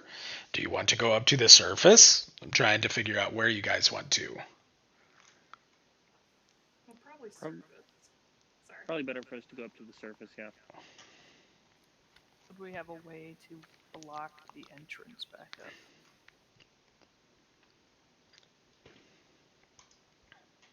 There were those large tools and stuff out there, like wheelbarrows and shit. Wasn't that what you said? There are wheelbarrows, yep, and the rock that you cleared is still there. Yeah, we could shove the rock back in front. We'll probably want to make sure we have a watch, like, that's stationed outside the house, keeping an eye on the mine to make sure nothing's coming out from it during the night. Yeah, I'd agree with that. All right. Do we want to head back up then, and then we can resume this on tomorrow morning? Yeah, heal up, rest up. All right. Okay, so Oh, I was just saying, sounds like a plan. Fennon, you accidentally step on the trap. Oh no, Fennon! I actually want to like write a little note to leave them. Okay, Send it to you, bro, on this by all means. like that, and then head on out. Got it. Like, sorry we invaded your lair. Have a nice day. Pretty much, yeah. Okay. Oh, we're coming back to blue. Okay, all of you have made it back to safety, quote unquote. Ha ha Oh shit. ha.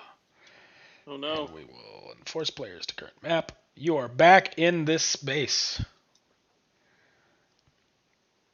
I got my shit right. Who's taking first watch? I can take first watch. Okay. I'll probably take the watch closer to sunrise, since bad vision, and I'll be using a lantern. I can take second watch since Eaxius and Vald only have to transfer 4 hours compared to everybody else who needs to sleep for 8. So it'd probably be nice to give people the full 8 hours of sleep. So I can first watch also, and then sleep the rest of the time. Or actually, no, I'll go on last watch, so my dark vision will help a guy.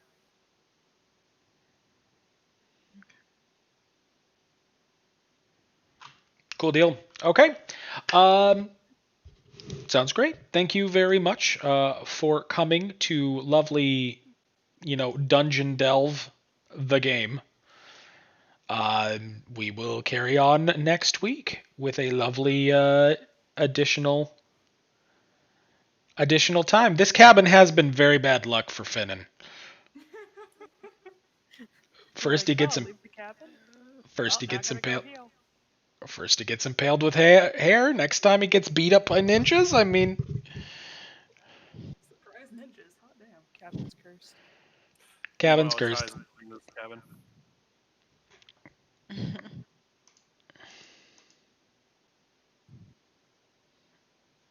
And ending stream. Goodbye, everybody. Stop stream.